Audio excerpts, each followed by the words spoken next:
you do it, and I'll promise you, I promise that I'll run away with you. I'll run away with you. You, soft and only, you, lost and lonely, you, just like heaven.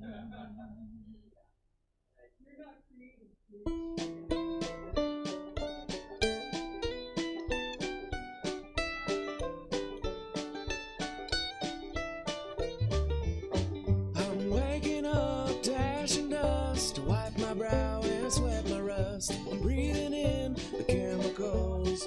Whoa. I'm breaking in, shaping up, checking out on the prison bus. This is it, the apocalypse. Whoa, I'm waking up. I feel it in my bones, enough to make my systems blow. Welcome to the new age, to the new age. Welcome to the new age, to the new age. Whoa, whoa, whoa. I'm radioactive, radioactive. Whoa, whoa, whoa. I'm radioactive, radioactive.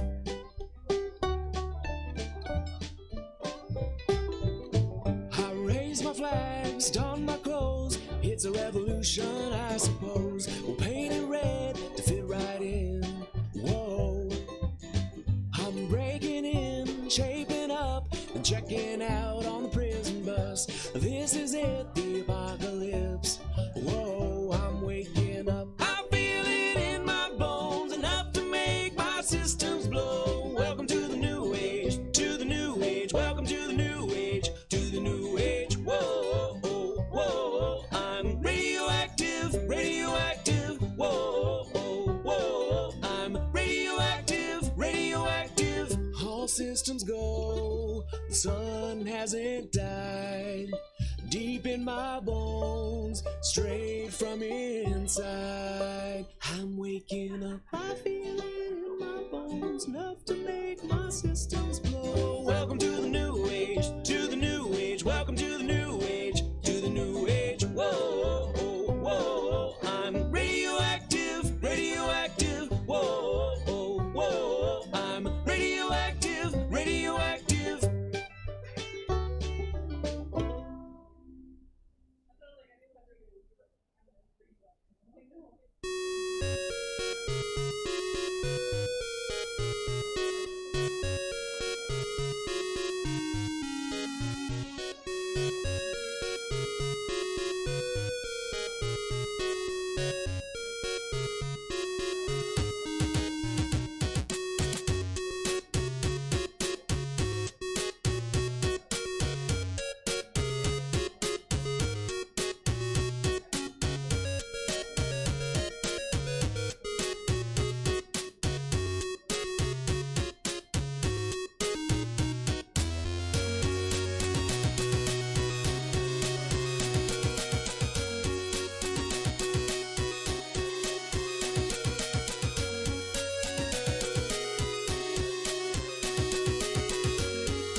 Somebody once told me the world is gonna roll me. I ain't the sharpest tool in the shed. She was looking kinda dumb with her finger and her thumb in the shape of an L on her forehead. Well, you stop coming and they don't stop coming. Fit to the rules and I hit the ground running. Didn't make sense not to live for fun. Your brain gets smart, but your head gets down. So much to do, so much to see. So what's wrong with taking the back streets? You never know if you don't go. You never shine if you don't glow. Dream of Californication. Dream of Californication. All those glitters is gold. Only shooting stars break the mold. It's a cool place, and they say it gets colder if you're bundled up now. Wait till you get older, but the media man begs to differ. Judging by the hole in the satellite picture, the ice we skate is getting pretty thin. The water's getting warm, so you might as well swim. My world's on fire, how about yours? That's the way I like it, 'cause I never get bored. Dream of Californication. Oh, dream of Californication. And all those glitters is gold. Only shooting stars break the mold. Can't stop, addicted to the shindig. Trap top, he says I'm gonna win big. Choose not a life of imitation. Distant cousin to the reservation. Defunct the pistol that you pay for. This punk the feeling that you stay for. In time I want to be your best friend. East side lovers living on the west end. Dream of Californication. Dream of Californication. And all those glitters is gold. Only shooting stars break the mold. Yeah. And all those glitters is gold. Only shooting stars break the mold.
Welcome to Stab Comedy Theater.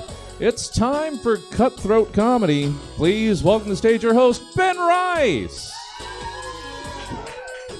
Hey, hey! Thank you, everybody, for coming out and supporting live stand-up comedy. This is Stab's first show back in months. You did it. Oh, my goodness. This is going to be a weird show. Cutthroat Comedy has been around in many venues over the years. It's a pretty crazy show, pretty wild show. It's the most fair, most brutal comedy competition known to man. So what you're going to do right now, you're going to see 6 comics giving you their best 10 minutes of material, right? And you guys all paid $5 to be here. For that $5, you're going to get 5 votes that you can distribute however you see fit. If you think one person deserves all 5 votes, give them those votes. You think, I'm going to be fair. one to everybody. No, there are 6 and you have 5. You can love everybody here, but you have to look them in the eye and go, you're not worth $1. That's because they also get paid by the vote, so they get $1 a vote. So that's what makes it cutthroat. Like it could be a great show. You're still gonna be like, nah, not you. And that's very fun for me. And this show's existed for like 5 years. My girlfriend and I thought it up, and it came about because there were 2 comics that really hated each other. Really hated each other. They were so sure they were funnier than them, you know? And I was like, I disagree with one of you immensely. And so I was like, I want to see you 2 going head to head where the audience gets to choose who they think is funnier. And we did it. We did the show. And you get 5 votes, like I said. What happened in this show is that people put their 5 votes in and then started dumping 10s and 20s into one of the guys' buckets. So he won $240 to $24. So that, I was like, we have something. And then we have never, ever replicated that again. But it's been fun. So that's what we're going to see tonight. I brought 6 comics here from all across. We've crossed state borders to get this show together. That's what we did. We got Nevada. We got a guy coming from somewhere. I'm not even sure where he's in. Santa Rosa, maybe. I didn't check. I can't be doing geography and comedy. But my name is Ben Rice. I didn't say that. You said that. We're all good. We know what's going on. I'll just do one softball joke just so we can all figure out how this comedy stuff works. It's been a while. We've been inside wearing masks. We haven't laughed at anything, so it's been a nightmare out there. So I'm just going to give you guys a softball joke, and here's what you're going to do. You're going to laugh at it. Ugh. And it's going to be bad. And you're going to laugh because what's going to happen is when you hear a joke, you're going to think that was a funny joke, but you're like, there's nobody here to laugh at it with me. And they'll mock my laughter. So I won't laugh. And then it'll be a shitty show. So what you want to do is you want to laugh at the joke because somebody else over here is like, I also wanted to laugh at that joke, and I couldn't do it till someone else did. So when you hear a joke that you think is funny, just laugh at the joke, right? And then somebody else will laugh, and then we'll feel more confident, and then we'll be funnier, and then you'll laugh harder, and we'll be more confident, we'll be funnier, you laugh harder, we'll be funnier, you laugh harder, we'll be funnier, you laugh harder, and then pheromones kick out in the world, and everybody gets laid. Everybody gets laid if you laugh at jokes, so laugh at the jokes. That's all I'm saying. It's just an easy, fun. You know what the fun part is? I explained how this works. That's my one crappy joke. We did it all together. I could tell you one more crappy joke, but we don't have time because we only have an hour. And if you can do math, 10 minutes, 6 comics, that's an hour already. Plus you got to vote. We got to count for that. We're behind schedule. Are you guys ready to have a good time?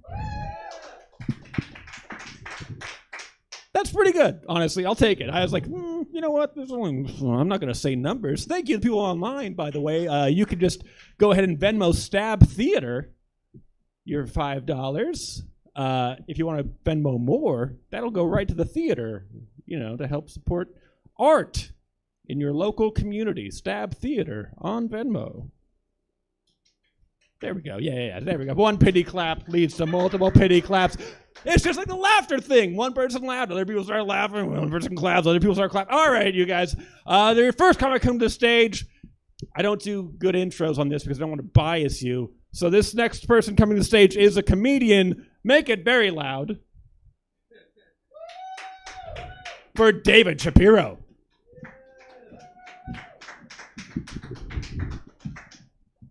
My last name is Shapiro, and when my family moved here, it was a time of anti-immigration, so we had to change the spelling of our last name so we could assimilate with the white people. See, now we do it the regular American way with an S at the start, but we used to do it the traditional Jewish way with a $sign at the start. So, my email address is luckyjew22, and I used to be. Everyone always laughs there. That's my actual email address, spelled with a U instead of an EW and everything, because I was 16. No, so I used to be embarrassed that it was luckyjew22 at, but now I'm embarrassed that it's at yahoo.com. I just learned that 65% of people masturbate when they're on the phone,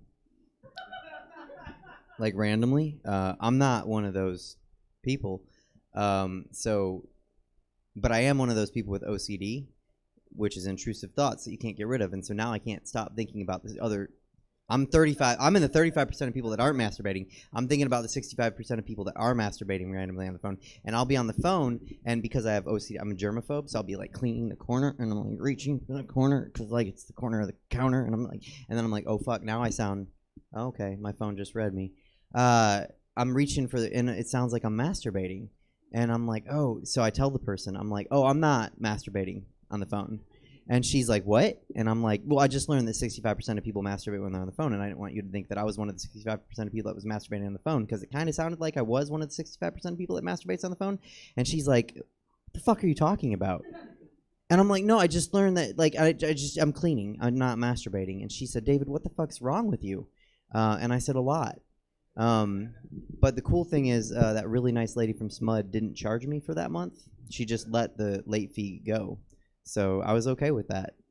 I used to substitute teach, and when the kids wouldn't listen, I would have this trick where I'd go, children, listen to me while I'm talking to you, and I'll give you Jell-O pudding. And it worked every time. They'd just stop talking and they'd listen. But then I realized I couldn't do that anymore because I didn't want the kids going home and telling their parents, Mom, Dad, the sub did Bill Cosby things to us. Yeah, I wouldn't work a lot. Dating is hard also because I'm weird. I mean, you probably noticed that already, but I'm average American woman height, so 5'5.5". I wish I hadn't learned that.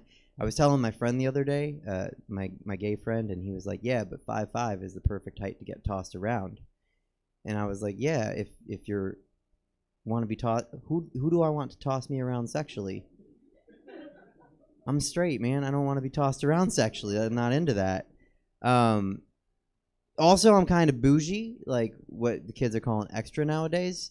Like if I went to Starbucks on a date and the barista was like, oh, what would you like to my date? And she asked what they, and my date would be like, oh, I'd like a vanilla latte, because I'm assuming she's a normal person. Then the barista would say to me, what do you want? And I'd be like, oh, I want a hot chocolate. And the barista would be like, really? You're a grown man. You want a hot chocolate? Yes, I want a hot chocolate. Why not a decaf? Well, because I don't like what caffeine does. It makes me jittery, and I'm already kind of have a lot of energy, so just a hot chocolate if I could. And she's like, okay, a hot chocolate for the grown man. And then I'd be like, right, with almond milk. And she'd be like, what? And my date would be like, why not soy? And I'd be like, well, I don't like what soy does to my skin. Like, it makes you break out a little bit. So just almond milk, and I'm lactose intolerant, so thank you. And the barista's like, okay, so a hot chocolate with almond milk for the grown man. And I'd be like, yeah. If I could get peppermint flavor in that, I don't know why people laugh at that. Peppermint hot chocolate is superior to non-peppermint hot chocolate. Thank you. Then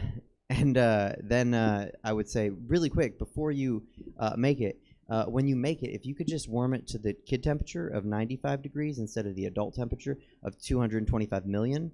I have a sensitive tongue, and I want to enjoy it while my date enjoys her latte. And then the barista would say, what date? Because my date left, because I'm bougie and extra. So that's part of what makes dating hard. Also, I'm still in love with my ex-wife. That also makes it hard. But I get a lot of spousal support. So when we were in court, right, and it was time to do spousal support, the judge said, should he get spousal support? And her lawyer said, no, he has a college degree. And my lawyer said, well, that's sexist because she makes more money than he does. So that's how spousal support works. It doesn't matter. And the judge was like, okay, I think he should. And the lawyer was like, well, no, he has a college degree. And the judge was like, but in what? And we all four of us said, theater. And the judge laughed just like that. Yeah, so I get spousal support. Because the judge was like, he can't buy groceries with monologues and soliloquies. You're going to have to help him survive. I think it's all right, though, because she kept my last name. She's a lawyer, my ex-wife. She kept my last name, which is, wouldn't you want your lawyer to be named Shapiro over any other last name? Right. I can't tell you the name of the law firm because she gets mad if I do, but it has my last name in it. And my friends are like, that's bogus. She shouldn't get to use your last name. And I'm like, I don't know. I mean, it's kind of like she's renting it. Like with the spousal support, I get paid. She gets paid a little bit more for using it because people are going to choose her. So I think it works out, really, honestly. And then I like to let people know that basically because I'm getting spousal support, this set is sponsored by that law firm. So if you have a problem with it, you can go ahead and email them and ask them for more funding so I can work harder on my jokes. Yeah, I think that's groovy. Where should we go? I'm going to ask you guys. Should we go with more like it's hard to date stuff, or should we go with more ex-wife stuff? All right. No, let's do it. So we had to split up. Our belongings, right? Because we were getting divorced, and the appliances. That's a big one. Anyone get divorced in here before? No. Okay. Cool. Oh yeah. Okay. So the appliances. It's a big one. Like which appliance? She's like, which appliances do you want? And I was like, well, I want the washer and dryer because I want to clean. I don't want to be dirty like you and your baby daddy because she cheated on me, right? And she was like, well, I want the refrigerator. And I said, oh, and I wish I had said because to put your cold heart in the icebox. I didn't at the time though. The other one I said, that one came to me later. And she was like, fine. But I didn't want him in the house because it was still my house, and I didn't want this other man who's stripping my wife to be in the house. So I was like, no. Oh yeah, I'm going Yiddish. I was like, he can't come in. And she was like, fine, then you need to have the refrigerator in the garage at 4 p.m. on Friday. And I was like, fine. And then she left. And then I looked at it. It was a big, like, double door French drawer, it's a big fridge. And I'm a small, average American woman-sized Jewish man. And we don't move refrigerators, especially on Friday. That's the day of rest. I'm not doing that.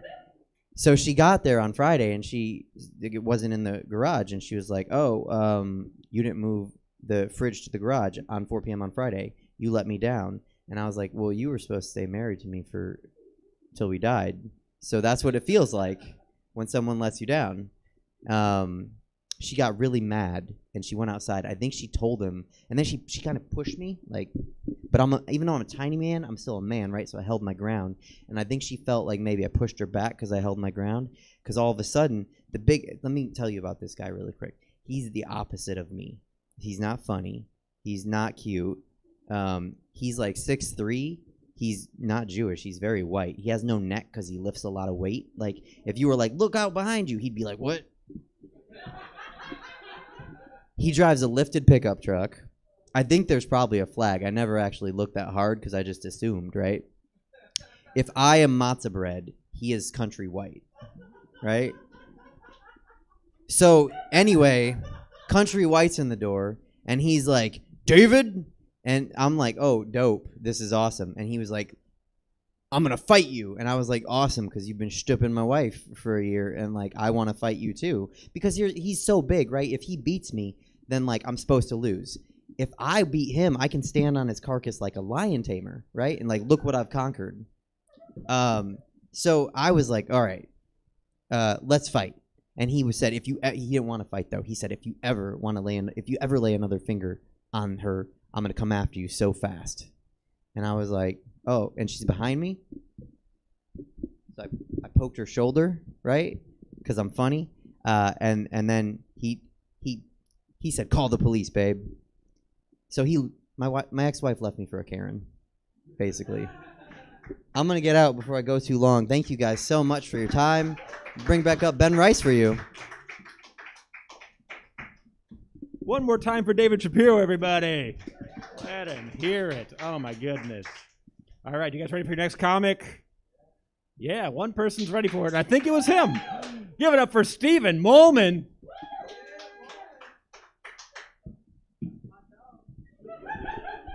Hell yeah, thanks, Mo. How's everyone doing tonight? Thank you so much for coming here. Oh my God, anyone work from home? One person? Do you like it? Yeah? I hated it.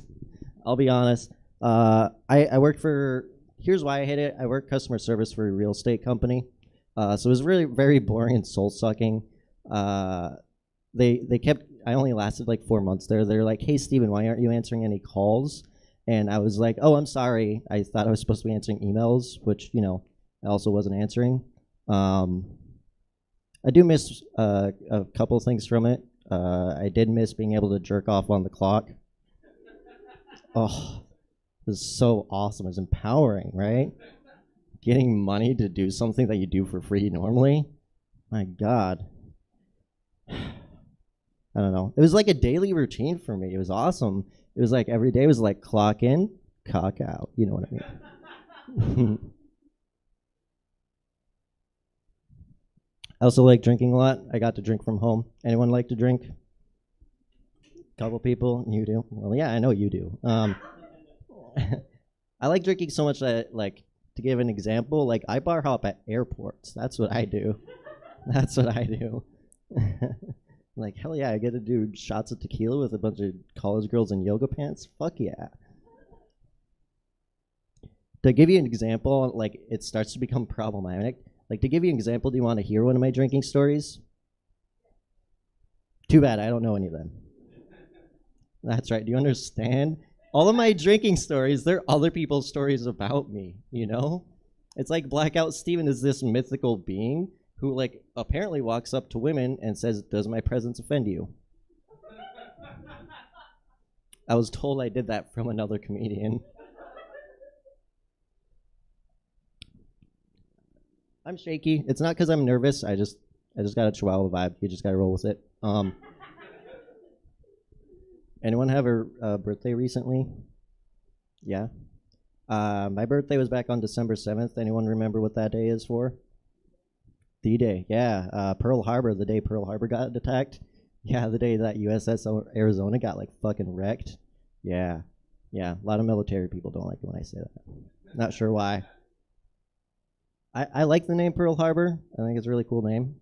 Since it's on my birthday, I think it would really be a really good porn star name for me, you know? Like every video I would do would just be a bunch of Japanese people going down on me on the beach. Dropping bombs. Yeah. How does everyone feel about the word daddy? Oh, a bunch of no's. You laughed. Does that mean you like it? Sure. That sounds like a no. Oh my god. I always love asking crowds that because it always makes a rift through the audience. Because everyone's like no, except for like the two freaks like me. Yeah, the word daddy is the new moist. That's what it is. Yeah. I'll be honest, I like the word daddy. I think it's hot. I remember one time I was having sex with a girl and I called her daddy. Yeah. I should call her. She was great. I haven't talked to her since her house burned down.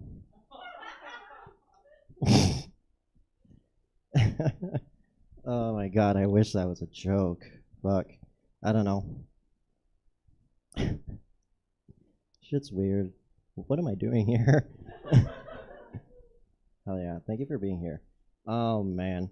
Dating is weird for me. He was talking about it. It's just weird dating, man. I actually deleted all of my dating apps recently. Yeah, thank you. It's not for your benefit. It's for my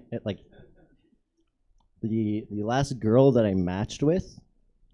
She was a blind woman, and so I matched with her on Tinder. And so my opening line was, "Hey, whenever you go out in public, do you just wear two eye patches at the same time instead of two sunglasses?" It's a real thing that I asked her, and she answered it amazingly. She was like, "Yeah, actually, I went to a pirate party once, and I just wore two eye patches at the same time. It was amazing." I really want to go on a date with her, but it never happened. Can't imagine why. She probably couldn't find it. Yeah, that's right. Fuck the handicap. One person just loves this. Yeah, I don't know. Or don't fuck the handicap. I didn't. I went on a date with someone a while ago. It didn't go well. About 20 minutes into the date, she told me that she killed someone. She was a nurse, but she stabbed her ex-boyfriend to death. Didn't get a second date on that one. I don't know. You guys know what OnlyFans is? Yeah, one person. A few people are ashamed to admit it. If you don't know what OnlyFans is like this adult subscription service. You pay a fee monthly and you get adult photos from a specific person. I'm really excited because I just made my first OnlyFans subscription. Yeah, I'm excited. I don't know why you're not excited. I'm proud. You want to know why I'm proud? Because it makes me officially a simp. Officially and financially, it's on the books. Everyone else here is jerking off to these corporate porn stars for free. I'm helping an EMT technician pay their medical bills. That's right. I'm better than you. I do what I can. Mostly what I can do is jerk off. My God. Good news, though. I did get to do the walk of shame the other day. Yeah, the one where you don't have sex with someone. Yeah. Isn't that the real walk of shame? I was upset. I don't know. What was notable about this, as you could tell, normally I'm the one that says something stupid, right? But in this case, she's the one that said something stupid. What she said to me was, and I quote, "This is going to be the first time I sleep with someone skinnier than me," which, is rude, right? Like, I know, like, that's true with 100% of the women I sleep with, but still, you don't need to say that, you know? Oh, whatever. I drove off. I called her fat. It was great.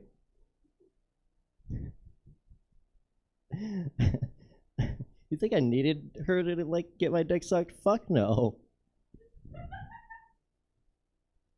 I have 3 girls in my phone with the name Daddy. Daddy 1, Daddy 2, and Daddy 5. That's not a lie. I'll be honest, I still had sex with her. I'm not going to pass out on some free puss. Right on. Oh my God. Fuck. Being a comedian's weird, man. I don't know. I'm trying to think of all the jokes that I wrote. My God. I also smoke weed a lot. You guys like smoking weed? Yeah?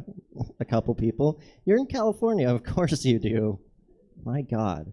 I don't know. I like smoking weed, but I just suck at it because I have dumb thoughts. You know what I mean? I'm just really bad at handling weed.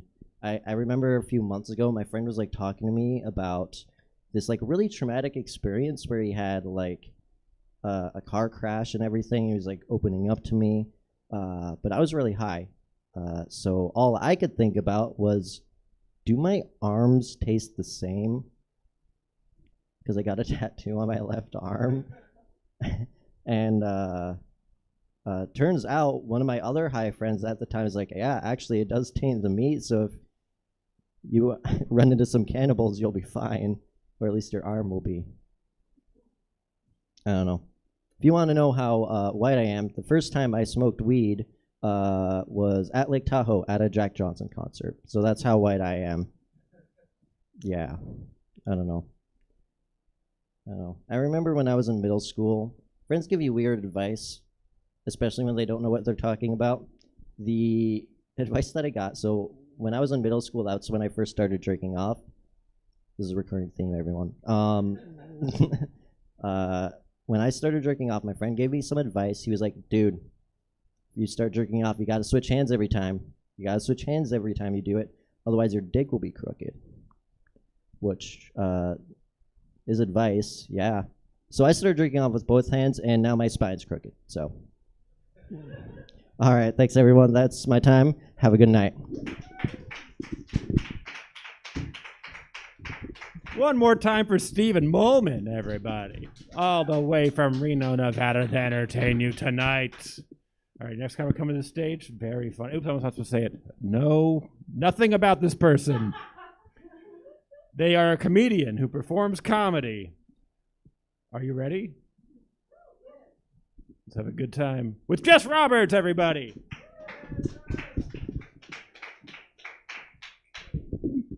He's right, I'm not funny.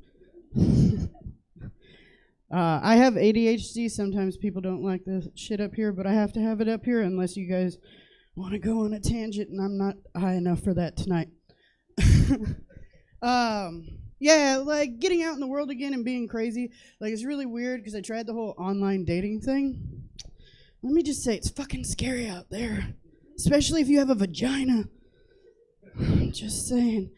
So, like, the first message I get from this app that I download, It's literally a dude going, I want you to come to a hotel room and fuck me and my cousin at the same time. And I'm like, oh, yeah, that sounds horrible. It's not really what I'm looking for right now, you know? And the fucked up thing that he sent next, he's like, I'm a 6th grade teacher if that helps. No, the fuck it doesn't. I'm gonna tell you right now, it doesn't fucking help. I just kind of wonder what he teaches. I really want to know now. Just saying. And like, all right, here's one of the things that I think is hella funny. You'll have to excuse my boot. I got the Air Jordan of, I screwed up my foot and I almost fell, so it's all fun. Anyway, so there's a bunch of guys on like these apps, right? And they're all claiming to be doms. Oh, I know. That was, oh my God. We'll get there in the joke. Hang on. But yeah, it's kind of weird because like I'm a dom and I'm going to dominate you in a dominating way. And I'm like, no, you're not. Because if I can kick your ass, I'm not dating you. It's a rule I have.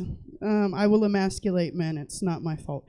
But yeah, it's like they watched 50 Shades of Grey and just fucking ran with it. And it's like, no. The only thing you've dominated is that busted ass hoodie, that fucking remote in your left hand for all of quarantine. No thank you. I like things to be balanced, not one-sided. And then you get these nice guys. Nice guys, right? And it's crazy because they're just like, I'm such a nice guy.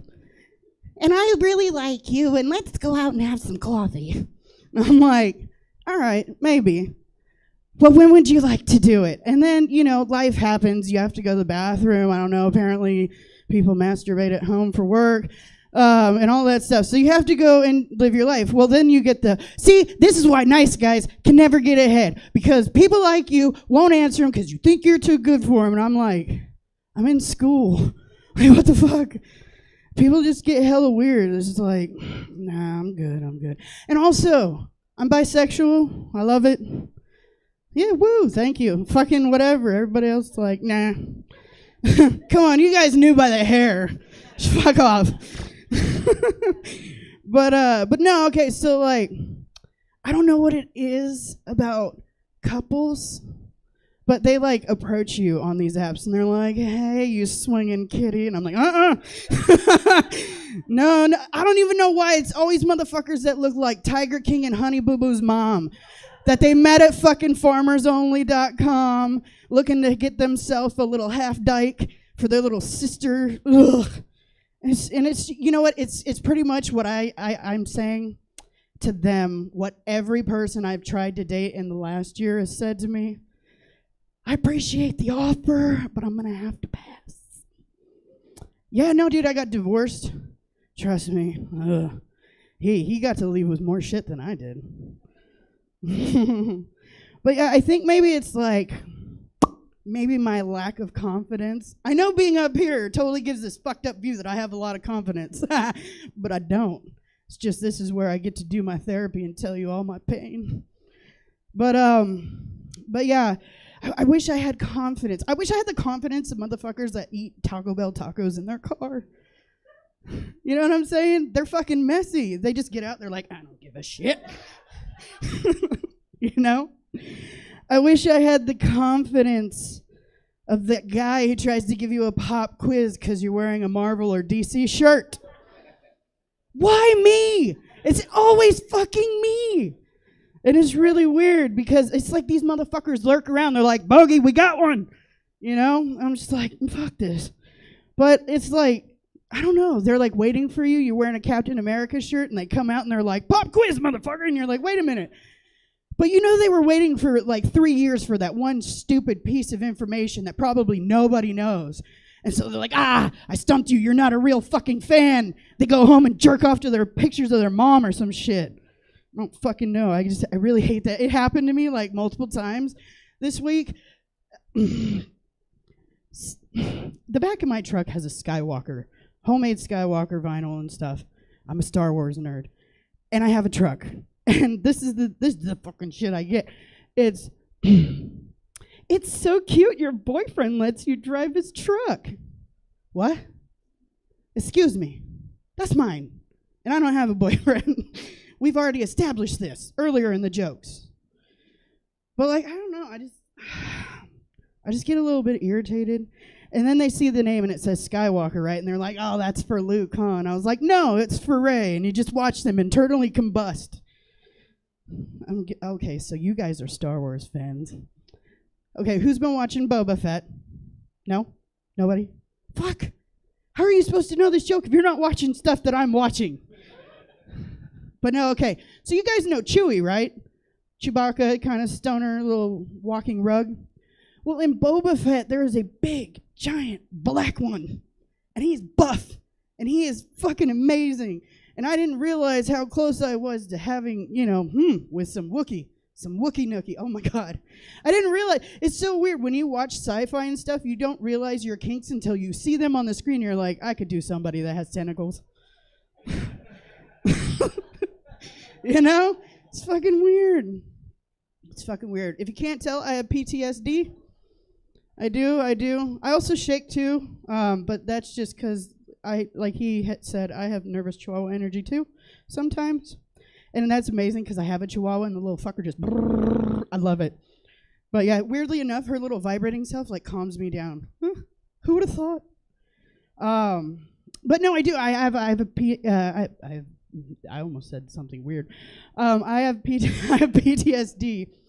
And I'm not a hot mess though. I'm a spicy disaster. But no, I really hate it when people like who don't have PTSD say that they have it because fucking Starbucks got their order wrong. Madam. And I say madam because I'm just assuming. But yeah, it's just like, I can't remember the last time Starbucks not getting my order right. Like, made me self-isolate and forget chunks of time, binge eat, fucking aggressively masturbate. Shit happens when you've got PTSD. And, yeah. But Starbucks isn't the thing, so quit doing that. Now, on the other hand, my ex-husband, we could talk. But yeah, since I talked about I'm gonna get dirty here. Since we talked about the hot, sexy Wookiee, I'm just gonna say, these thirst traps or whatever, I'm just saying, here's the thing. If you project bodily fluids from your nether regions, I think you should probably warn somebody about that. You know what I'm saying? The first time it ever happened to me, I don't watch a lot of porn, and I was like 16 when it happened, and I was like, what was that? Because I didn't know. I was like, shit, did she just pee in my mouth? Like, what was going on here? It was so fucking weird. And guys, I'm saying just people with penises, because I don't want to say guys as well, but people with penises, that stuff comes out at a weird rate too. And I'm just saying, I smelled cum for like 2 days one time, and I couldn't figure it out. And then I did the little neti pot, and just it blew out. So just please don't.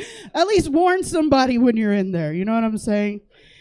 But one of the things I thought, being a person with a vagina, that I would know how to do a vagina as well. No. Not the first time. No, that was pretty fucked up. I'm sitting there like doing Rocky Olympics, right? No, dude, by the end I thought I was fucking Rocket Socket Robot. It's really fucked up. But I'm really glad that you guys came out tonight. Give it up for Stab and Ben for having this. And yeah, people at home, you know who I am talking to. I love you guys.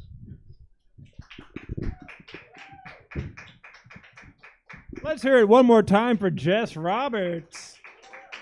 And people at home, Stab Theater on Venmo, at least $5. More if you want to support live comedy coming back to a venue very small. Rent's expensive. Please give them money. I don't need it. That's why I do this show where I'm like, I'm going to give every dollar away and not perform. All right. Ready for next comic? We're halfway through. All the way. Nope, can't do it. Can't tell you where they're from. What am I doing? All the way from Reno. I already said it for somebody else. Great. Another Reno person. Give it up for Mo Gabena.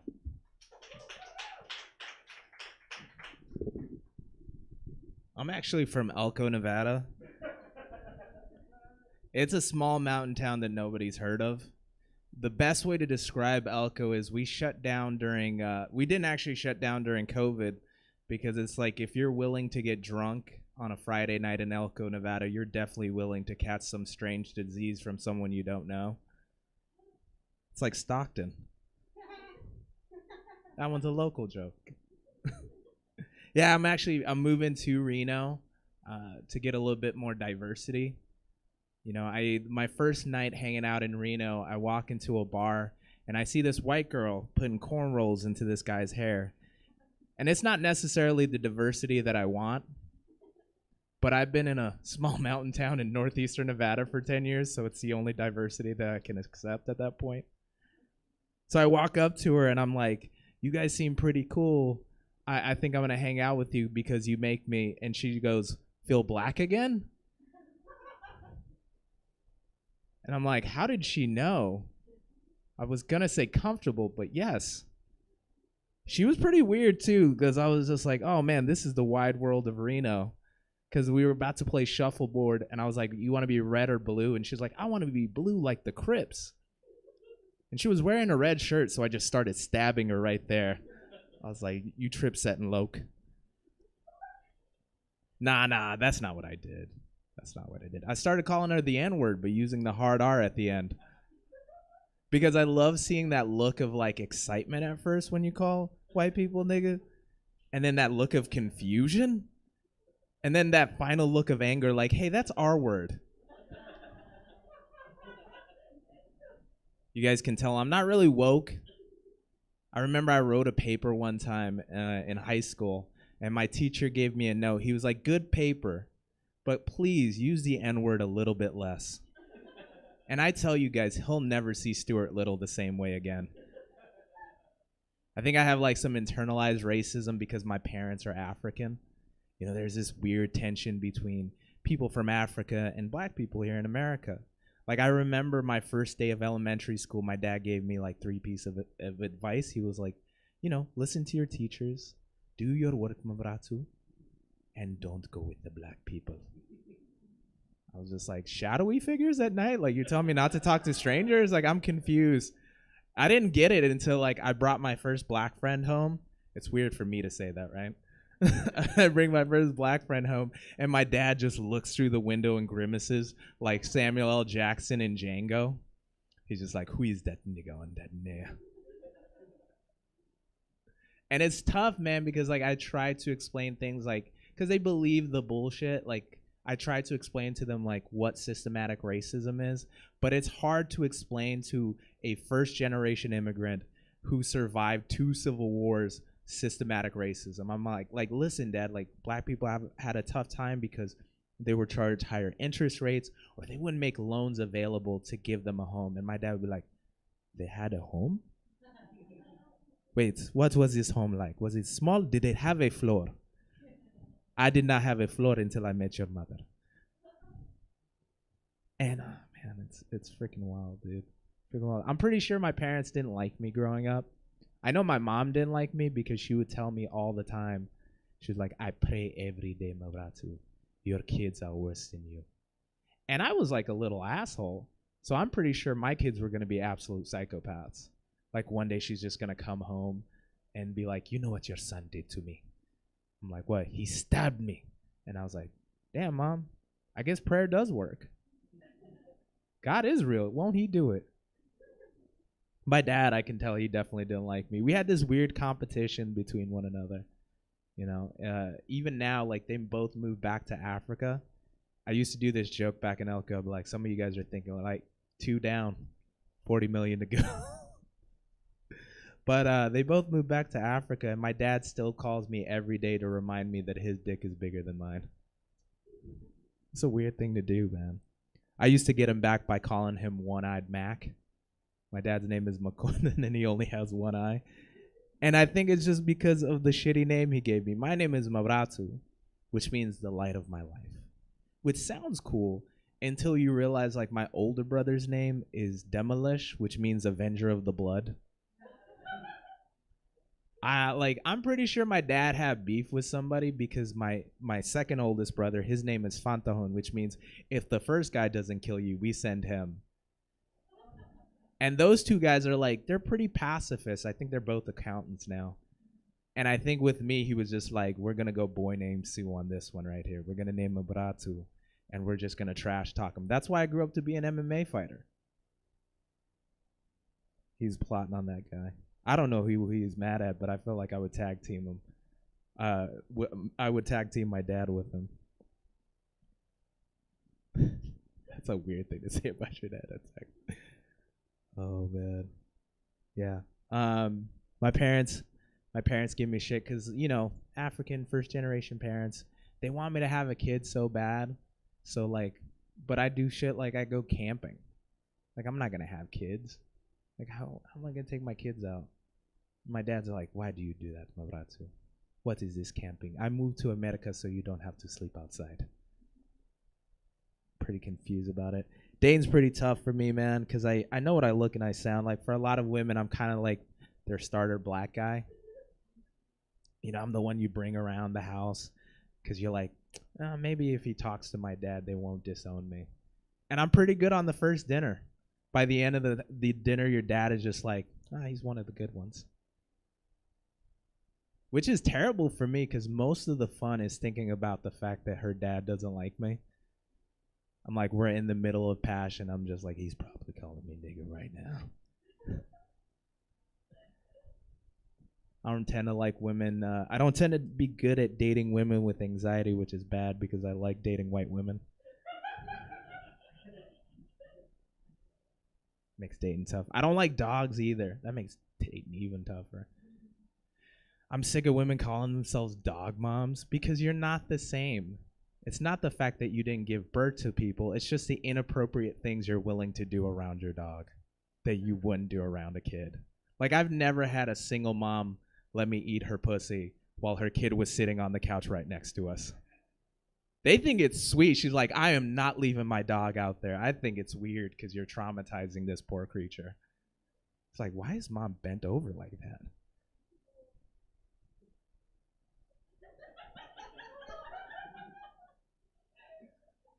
Oh man, I think a lot of women get excited and they get disappointed with me because and you guys don't understand the difficulty of being a black dude that doesn't have a huge penis. Because you guys don't have to see that look of excitement, then that look of disappointment, and then finally that look of resolve like, we got this far. My dating pool's pretty weird. I had my buddy's mother-in-law try to hit on me the other day. She walked up to me and she's like, no, I did my 23andMe, and it says I'm 10% black, and that's why I got all this booty. Okay. I didn't have the heart to tell her that, in that test, you have to swab the inside of your mouth. So I was pretty sure that was just residue. All right, thank you guys. That was my time.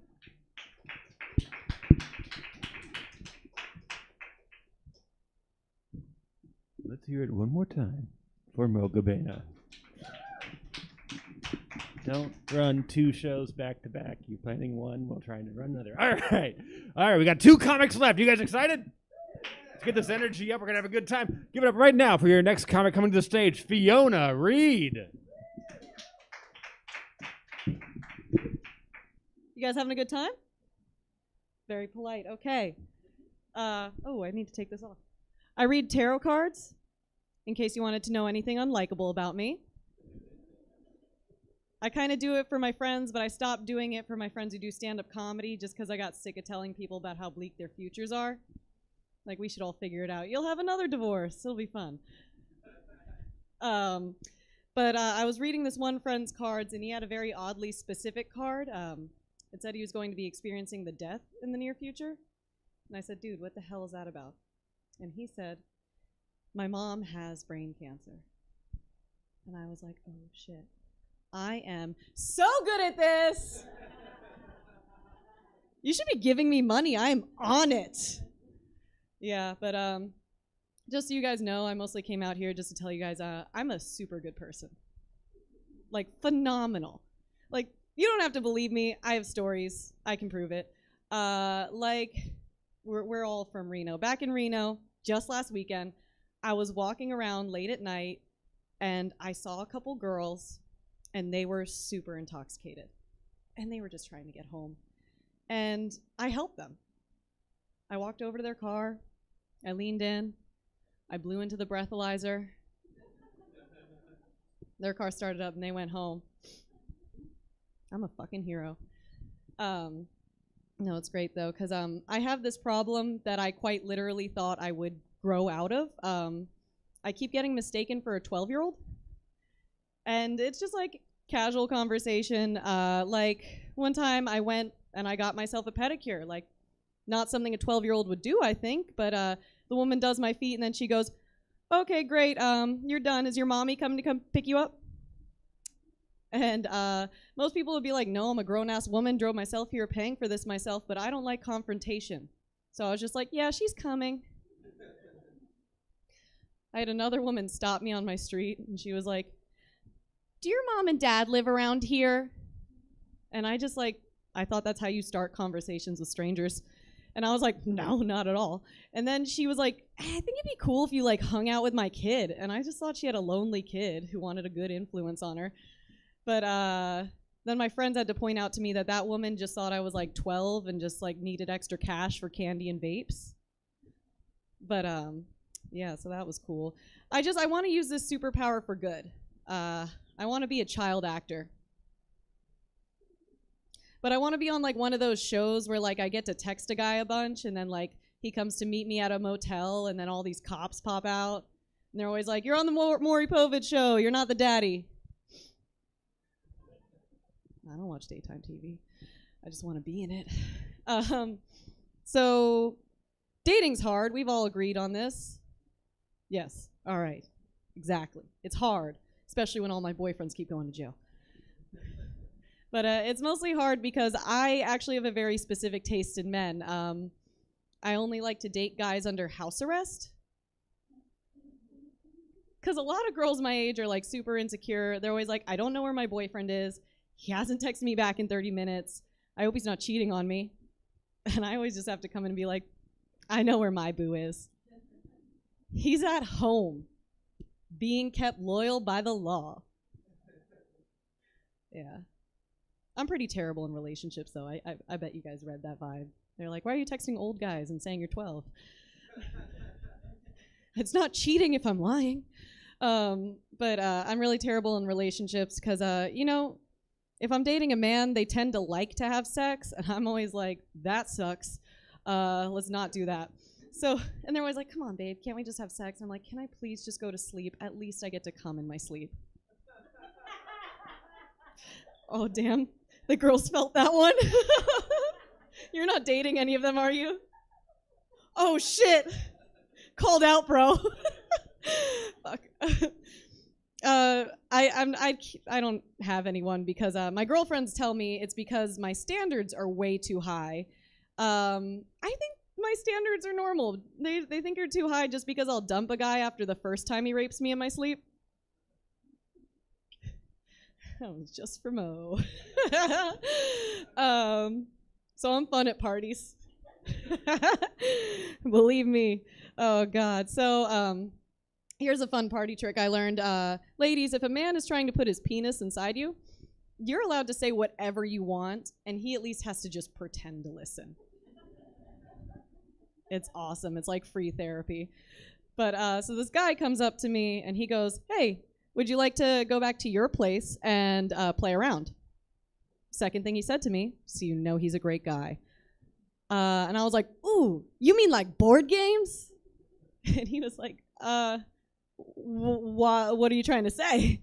And so I explained to him the long and complicated rules to the board game Netrunner, which none of you know because no one enjoys that game. And he was like, "Okay, cool. Not that, but let's go back to your place and like fool around." I'm like, "What do you mean?" "Let's go back to your place and do stuff." I'm like, "What do you mean?" He's like, "Can we have sex?" And I said, "What is that?" And he said no, and I said, "No, what is that?" And then he explained to me what sex was. at a frat party. And I listened patiently, and then he said, so, can we? And I was like, oh, nah. And then he stood next to me awkwardly, and then I said, you don't have to pretend you came over here for more than just sex. And he said, thank you. I'm super fun. One time I went to a party. This is a weird side note. I went to a party, and I got the aux cord, and I queued up the Seinfeld theme song, because I thought that'd be funny, and they skip it. Did you know that just ends the party? It was like everyone single file was like, bye, I guess we'll go home at 9 p.m. I was like, I felt so rude. Gosh, where was I going with that? I go to other parties. I learned I was monogamous at an orgy once. I like to play like Dungeons and Dragons and Blood on the Clock Tower, so I got really confused and like went to an orgy because I thought they were going to play games, and yeah, you can relate, not the games I wanted. So I showed up in costume. No one else was in costume. No one else was wearing clothes. But I stayed because I had nothing better to do. And so I'm just like standing in the corner, kind of awkwardly watching passions fly.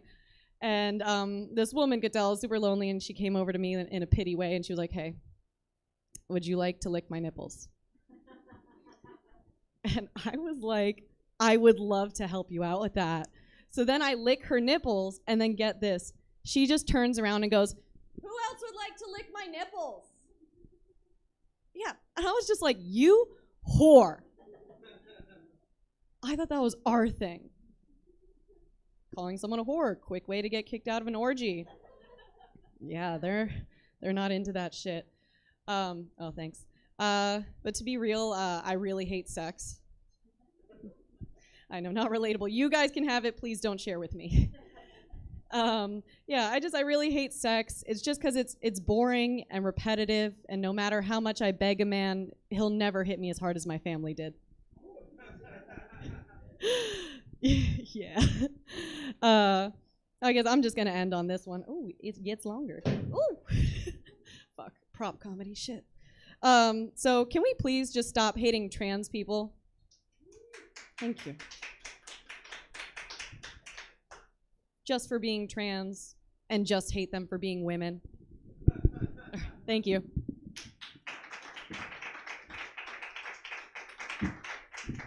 Fiona Reed, everybody. Let her hear it. I had no plan for that. All right, here we go. There we go. Right back up. Everything's fine. All right, guys. We're down to our last comic of the competition. I know you guys have remembered the names and faces of the people. You've matched it 1-to-1. I totally get it. You guys are ready to vote in just 10 short minutes. But you got to deal with one more person who's going to screw with your whole memory. So I haven't figured out a way to do that. Just kidding. I know exactly how to fix the problem. We're fine. Don't feel like you need to struggle to remember who's who and everything like that. I've got a whole system in place. You'll find out in just 10 minutes. You guys ready for your last comic of the competition? Make it loud for Ben Hurwitz. Thank you. I plan on fucking with your memories too. I had a big game plan. I just want to like wipe you guys. This competition, to be honest with you, could give less of a shit. I don't care. I just want you to forget everything that's ever happened to you. How do you feel about that? I don't want you to know how to get home from this show. I want to wipe actual memories, not memories of this. I mean, this is great, but let's be honest. Let's try to wipe a little more than just this. This is cool. And there are people online. They're like people in outer space watching this, which is really cool too. I hope there's someone who just launched off, like someone who works for NASA who's fucking up because they're watching this. That's what I hope. I hope Elon Musk's whatever it is, SpaceX. I hope a rocket just went off and at the wrong time to the wrong place. That's what I hope. You guys believe in aliens? Yeah? Thank God. I was just in San Francisco. All they believe in is Facebook. That's it. Because they work for Facebook. The thing is, like, I'm 32. Things aren't going exactly the way I wanted them to go. You know, you can probably see. Just looks that way. So either I get my shit together or get as deep as humanly possible into aliens. It's one or the other. And I believe aliens are real. I just believe that they're real now. Like if you don't love it here, you just start thinking about what's going on everywhere else, off in the distance. And I really want to believe. I really do, because this really has not been that satisfying, this life. But I kind of wish that everybody who said that they'd seen an alien, I wish that they didn't look like a clinically insane person. That would be nice. Have you guys watched alien documentaries? I wish anyone who had seen a UFO, I wish they didn't look like they just got electrocuted before they told you. That would be nice. And also, they only see them in the desert. When's the last time you met someone from New Mexico who you trust? Ever. Like, I've driven through New Mexico. I've never seen more people walking across highways in my life than in New Mexico. They're dried out. They're dehydrated. They don't know what they saw. It's the middle of the desert. You really think they know? In the Sahara, do you think you know if you saw you don't even know if you saw water. Do you know if you saw an alien in the desert? If you saw an alien in Seattle, I would believe you. There's moisture in the air. You know, suppose I heard there's like a conspiracy theory thing after this, and I'm just going to start now. And please take as many photos as humanly possible. For posterity. And that's no, I'm being sincere. It's so nice to see someone take a photo with something other than a phone at a show. Whip out I want like a 1920s. I want someone doing this. The biggest camera possible. Can we, is this being shot on film? I'd prefer it that way. 80 millimeter. That's what I want. Sorry, I interrupted myself. I was talking about how Russia, there's a conspiracy theory that Russia dressed up a bunch of 3-year-olds like aliens. That would be pretty crazy in and of itself, right? If that was the whole conspiracy theory, they just dressed up a bunch of 3-year-olds like aliens. But that's not the end of it. They prepared them like aliens, shot them into space, and then crashed them into Roswell, New Mexico. To scare us, to scare. Who should be scared in that situation? Who really? The people of Russia should be scared. That they even considered that as an option for They're like, here, we have a great plan. Shoot baby in space. Crash to America, they scared. Baby scare America. Baby scare everyone, Russia. Baby should scare all. What an insane idea. The thing is, it's like, that's the conspiracy theory, and that is more scary than just regular old little aliens landing in America. An alien this big landing in America, I don't say I'm fine with that. A 3-year-old Russian, terrifying. I don't want anybody this small crashing in a plane who was born on Earth. I don't want that. I just don't. I've been getting closer to my parents, somewhere because they're gonna die, so I'm getting really close. I just want their house. And the thing is, you know that there's something wrong with your family if they forget to tell you some of the most important things until way too late. Like my mom just told me that I was supposed to be a twin. I'm too old for this. You tell someone that maybe when they're 11, so they're not too young, beyond Russian baby size. He's bigger than a Russian baby. Let's tell him. 32 years old. She's like, you know that you ate your brother. And she's like, did I tell you that you ate your brother? And I'm like, how do you not remember if you told me that I absorbed a human being? And then she's like, I'm not sure. I'm pretty sure he died in utero. I'm like, I came out 10 pounds. I ate my brother.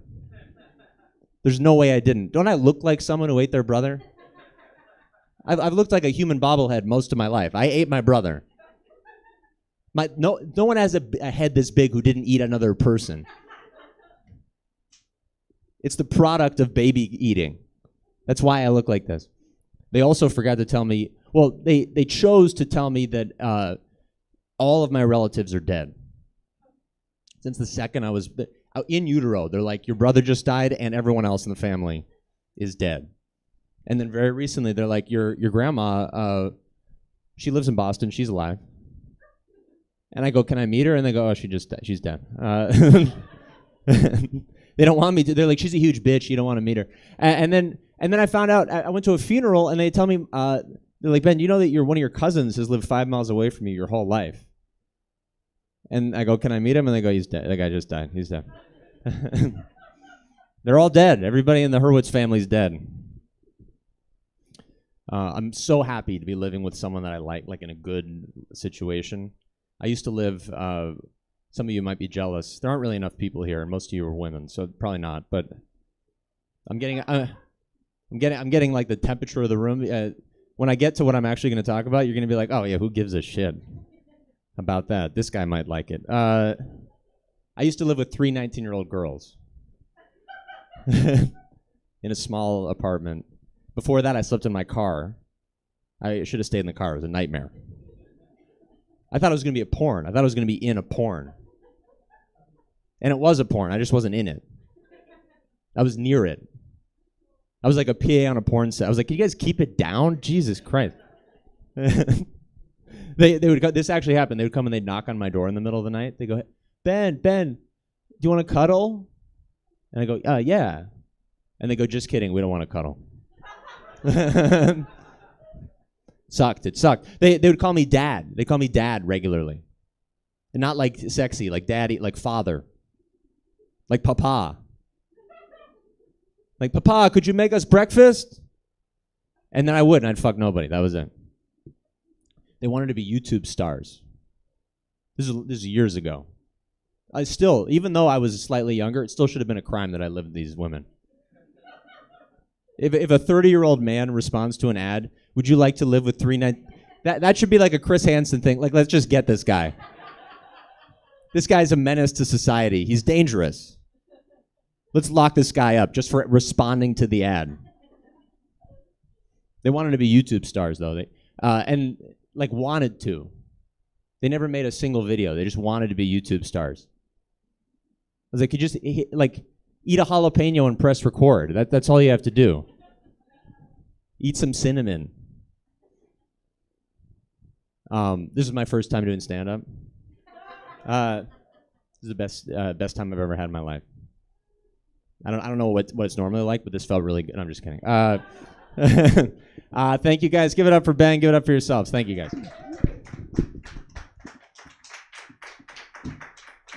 All right, that's it. That's the Cutthroat Comedy. Give it up for yourselves. Coming out supporting live comedy. I'm going to come around and take your temperature, make sure you have your proper vaccinations, and your votes, because this is America. This is how we're going to do it, democracy. So, like I said, they have a whole system for this, so give it up for all the comics you saw tonight. David Shapiro, Stephen Molman, Jess Roberts, Moga Bena, Fiona Reed, and Ben Hurwitz. And I reminded you the names, and now you got to remember who when I come around, you got to remember those names. What have we done? Yes, there we go. So you just point. It's like a menu. You're like, I would like the number 3, please. Is what I have organized. Before I get to that, again, you people watching at home, at Stab Theater on Venmo, at least $5, possibly more. Also, the nice part of Venmo, you can just put in the comments who you're voting for and how many votes. So again, let's remind you how it works. You get 5 votes. You can give 5 to one person, 1 to 5 separate people, 2 to 1, 3 1 1, whatever combination you want. There's only like 4. It's not actually that intense. But remember, there were 6 of us, so you again have to tell one person, nah, no, thank you, didn't care for it, and they get paid based on this. So you also have to live the guilt for several weeks. Yes, you have a question. I mean, I didn't want to say. Yeah, you can also, if you're like, I didn't put names on the pictures because I forgot to do this graphic. But if you want to use descriptors like Democrat or hat or banana, you're allowed to do that if that is easier for you. I want to thank Jesse Jones, who runs Stab Comedy Theater, for letting us do this last second. And for putting this picture up, because I was going to walk around with my phone like, what do you want? And now this is much easier. You just tell me. And they're also in the order they appeared. So, yes, one more question.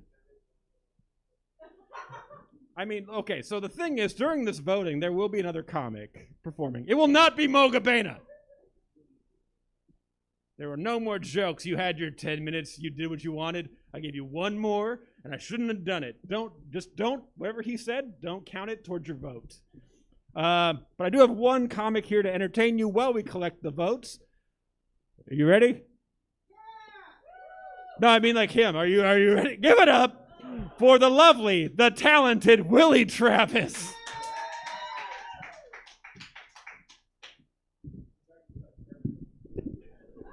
Baby, come back. Yo, I'm just some guy off the street. I appreciate it. How you guys doing?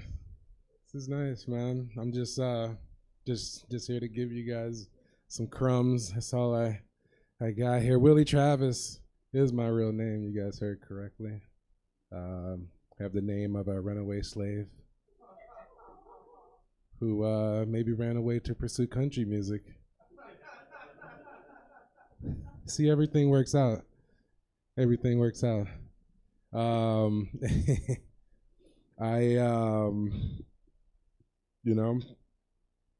told you, guy off the street, this is what happens.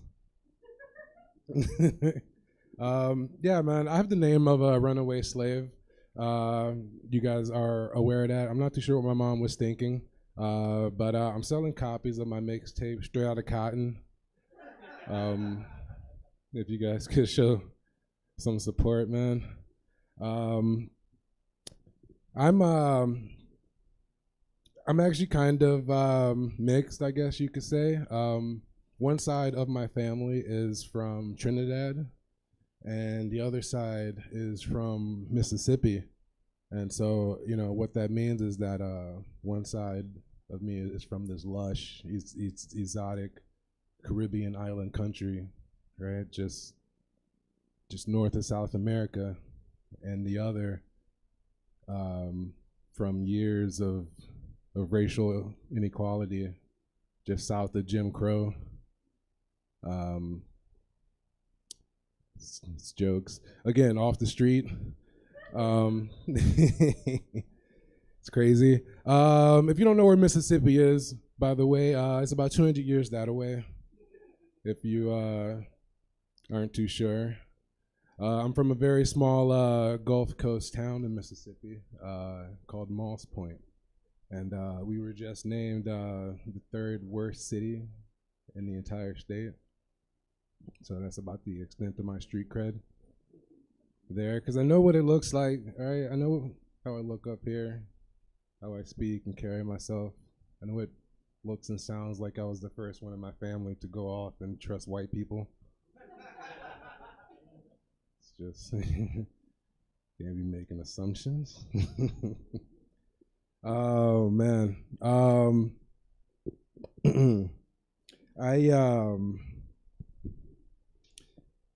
I don't know, man. I have a little spoiler alert. I know my dad. Yeah, you know, it's all right. It's all right. It doesn't have to be funny. This isn't a comedy show. I do know my dad. You know, he tried very early on, and I give him props.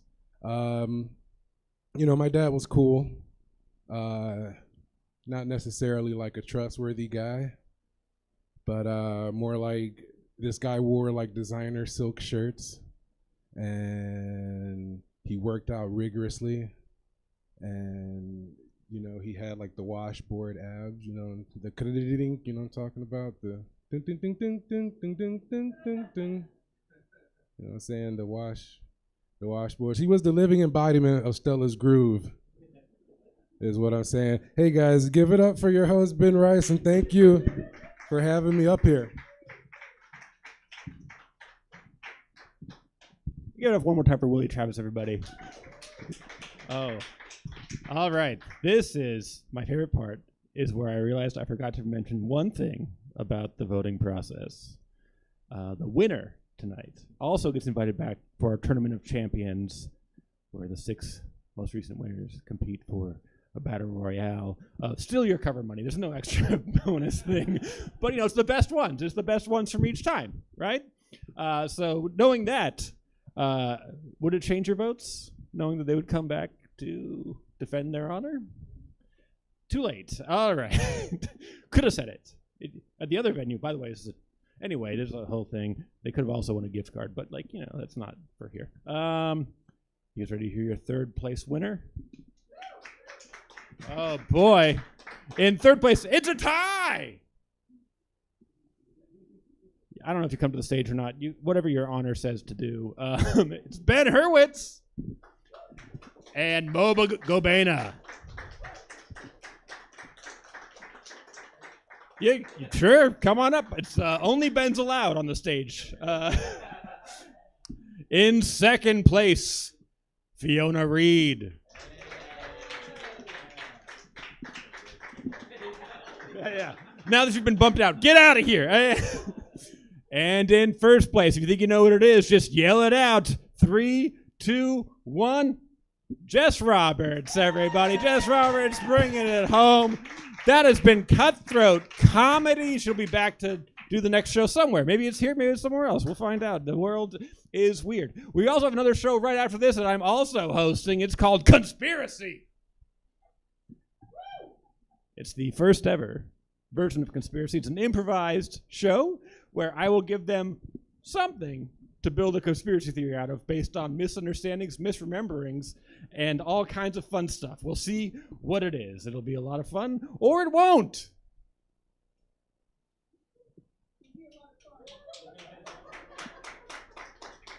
I don't know.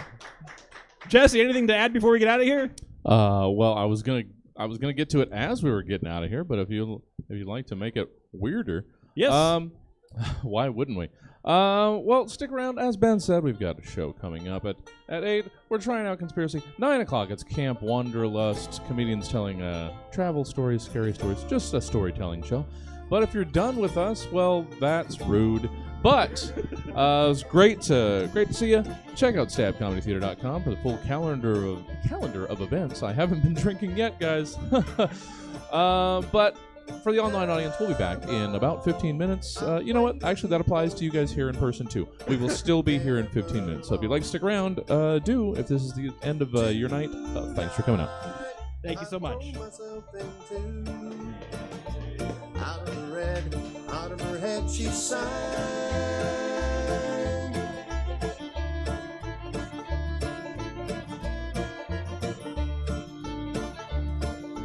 Come down and waste away with me, down with me. Slow how you wanted it to be. Hold my head, out of my head she sang. And I wonder, when I sail along with you, everything could ever be this real forever. Anything could ever be this good again. The only thing I'll ever ask of you, gotta promise not to stop when I say when she sang.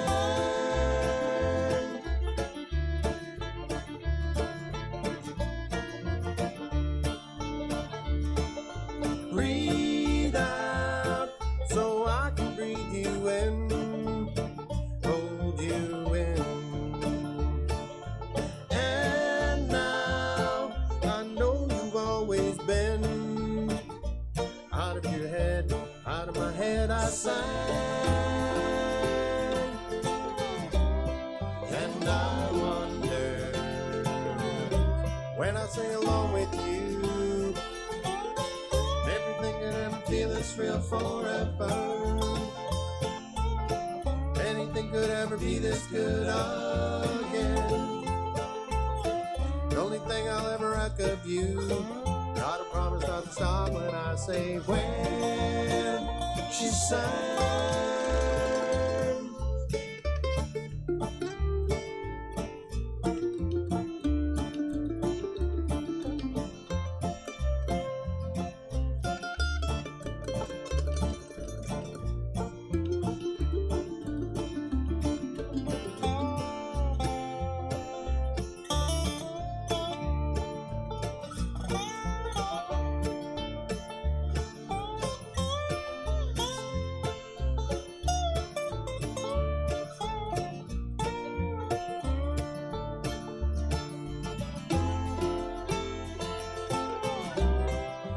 and I wonder when I sing along with you. Everything could ever feel this real forever. Anything could ever be this good again. The only thing I'll ever ask of you, gotta promise not to stop when I say when. She sang.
what's wrong. Just give me a sign. What is love? Baby, don't hurt me. Baby, don't hurt me no more. What is love? Baby, don't hurt me. Baby, don't hurt me no more.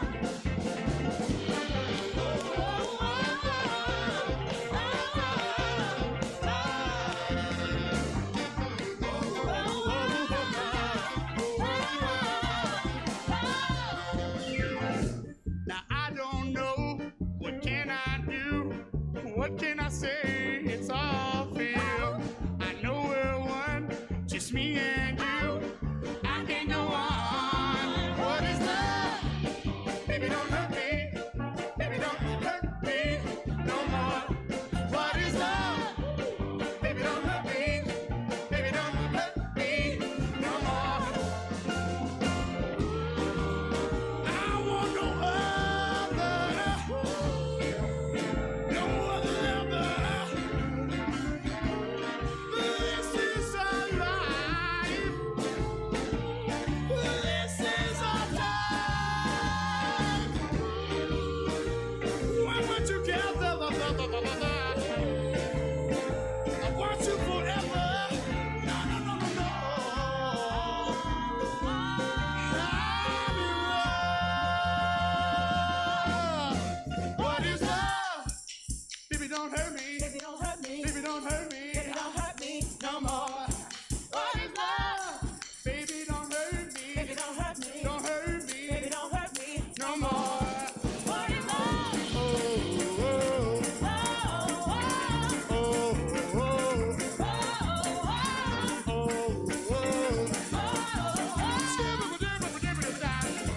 Hey, what is love?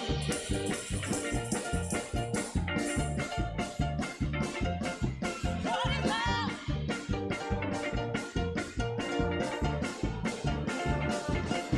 What is love? What is love?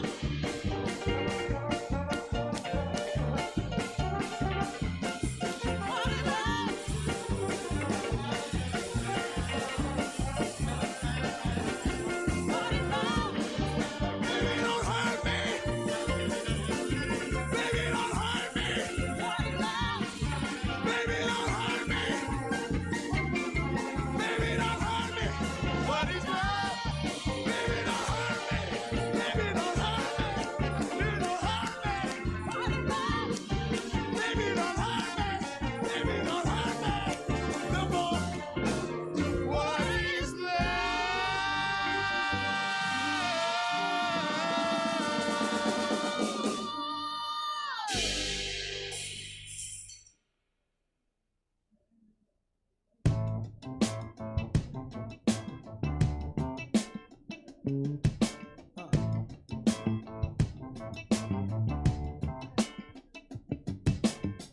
Today is gonna be the day that we're gonna throw it back to you.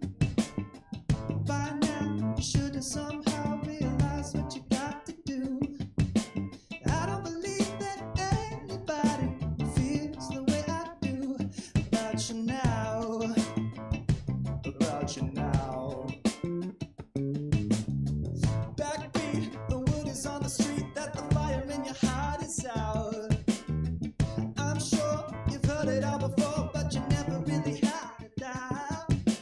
I don't believe that anybody feels the way I do about you now. About you now. And all the roads we have to walk are winding. And all the lights that light the way are blinding. There are many things that I would like to say to you, but I don't know how. I don't know how. 'Cause maybe, oh, you're gonna be the one that saves me. And after all, oh, you're my wonder.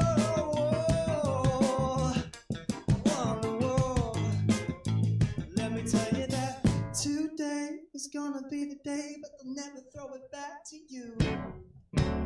By now, you should have somehow now realize what you're not to do. I don't believe that anybody feels the way I do about you now. You know. And all the roads we have to walk are winding. And all the lights that light the way are blinding. Oh, 'cause there are many things that I would like to say to you, but I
Dog goes woof, cat goes meow, bird goes tweet, and mouse goes squeak.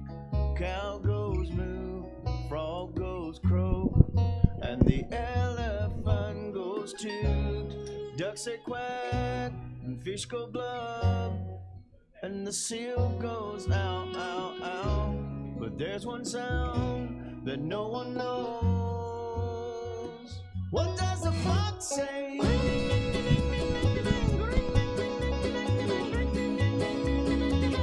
What the fox say? What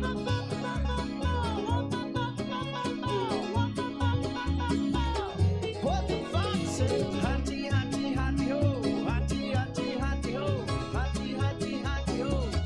What the fox say? Chop, chop, chop, chop, chop, chow. Chop, chop, chop, chop, chop, chow. Chop, chop, chop, chop, chop, chow. Welcome to Stab Comedy Theater. It's time for the test run of conspiracy. Please welcome to the stage your host, Ben Rice. Hey, thank you everybody for coming out to the debut of Conspiracy, an improvised conspiracy theory game show thing, maybe? Here's what happened. There was a show, you guys know, you guys paid money to see a show that's not happening. And so I was like, hey, I had this idea 5 months ago. I had never bothered to work out. Jesse, would you mind if we tried that show to fill the spot? So I love conspiracy theories. I am not a good improviser, but we're going to have people who've never done improv before do improv for you tonight to come up with conspiracy theories. I love conspiracy theories. They're my favorite thing. I don't believe in some of them. But they're my favorite thing because they go to such great lengths to tell you why this thing is true, right? Like, they'll go like, oh, there's aliens that are controlling the minds of our government. And at the end of the day, I'm like, where are they going with this? And every time, like, turns out the rich people want to keep the poor people poor. And I'm like, yeah, we already knew that. You didn't need to make any leaps of logic to convince us that we were being kept down by a tyrannical government. Like, that's been real for centuries. If you didn't know that before, you know that now. So I was like, this would be fun. Let's see if we can like spit, because they're never based on any kind of reality. They're based on misunderstandings, mishearing things. It's, you know, illogical and logical conclusions. So I thought, let's do a show where we just show how easy it is to come up with a conspiracy theory from fucking nothing. So first off, this is the debut version of this. We've not tried it out. So if you have notes, I will actually take them. If you're like, I feel like you should go more into, like, I'm going to throw out some ideas for conspiracy theories, and we'll see what they do with them, right? You're like, I think you shouldn't do that. That's fine. Just let us know what you think. I have 6? Sure, why not? 6, I haven't counted. I can't be doing that. Math is not real either. Fake news. But if you guys ready to have a good time, it's going to be a lot of fun. I've got some basic ideas. I might come to you for suggestions if the show's not. I'm like, I feel like I should go to the audience. I might do that. Okay, so if I'm tapping you on the shoulder, like, give me a thing, I'm going to do it. You guys ready to have a good time? Yeah. All right, let's welcome your performers to the stage for Conspiracy, Episode 1. You don't get an introduction.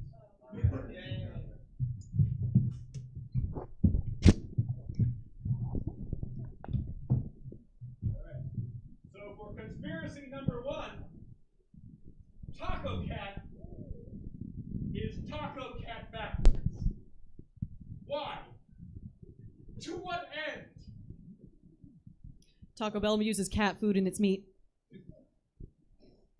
Am I wrong? No. All right, move on. Next one. No. I think anything with palindromes are true. So I think that adds truth to the fact that Taco Bell uses cat food in their meat, because it's palindrome. That's how you know it's true. If you couldn't read it both ways, then it'd be false one of the ways. But it's true backwards and forwards. Thank you. It makes sense why my cat eats Taco Bell all the time. Because I feed it to her, and I just knew she would like it. Get some meow mix, you heathen. Fuck you. What if your cat works for Taco Bell? And that's why it's Taco Cat. No wonder I'm poor.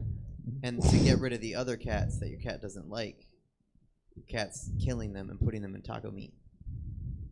No, it's the Chihuahua. It's always the Chihuahua. That is the mastermind behind this epic killing of cats. Okay. All right, he's the meat or he's the mastermind? No, he's the mastermind behind the meat. Is Taco Bell in England? No. Oh, okay. Because remember they were having that cat massacre issue? Like they just kept finding headless cats? But I think that was a problem. That was a big problem in England. Look, but if you don't want to get caught killing cats, where are you going to dump the evidence? Not in The America. streets. In England. No one's going to catch you. Oh. Kill all the cats in Boston you want. I Just think don't they leave were the trying to evidence here. break into England.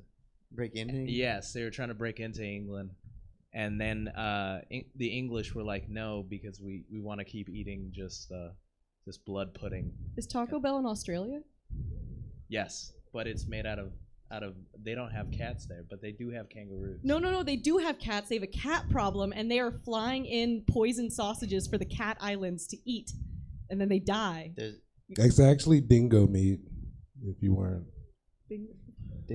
actually aware. Does Taco Cat translate to revenge? dingo meat in Australian? Is that revenge because the baby ate your dingo? You started eating the dingo itself? It's Or full circle. It's revenge because England sent all the prisoners to Australia. Do they have Taco that Bells wouldn't in be revenge, Australia? that'd just be more meat. They So do a have couple Taco people were Bells in Australia. confident. Yeah. Yeah. No, I ate at a Taco Bell in Australia, Humble and I brag. didn't see any dingoes around that Taco Bell. Did you see dingoes elsewhere? Not for about a 5 square mile radius. Yeah, but what's dingo mean backwards? I don't even know how to pronounce that. Dingo Hungry meat Jacks. backwards is Taco Cat. Onig team. We should That have gotten high sounded before racist. this. As do many things in Australian, right? Uh. All of their rugby sounds racist. Is it because those guys stick their tongues out at the beginning of the game? No, it's because they got a team called the All Blacks. Oh. They aren't black though. Well, wait, are they all Aboriginal? Aboriginal? Yeah, I that's don't the know, one. but I know they eat taco meat though.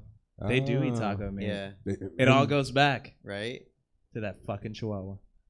It's not only a palindrome; it's a It's a snake circle. eating its tail. What's that called?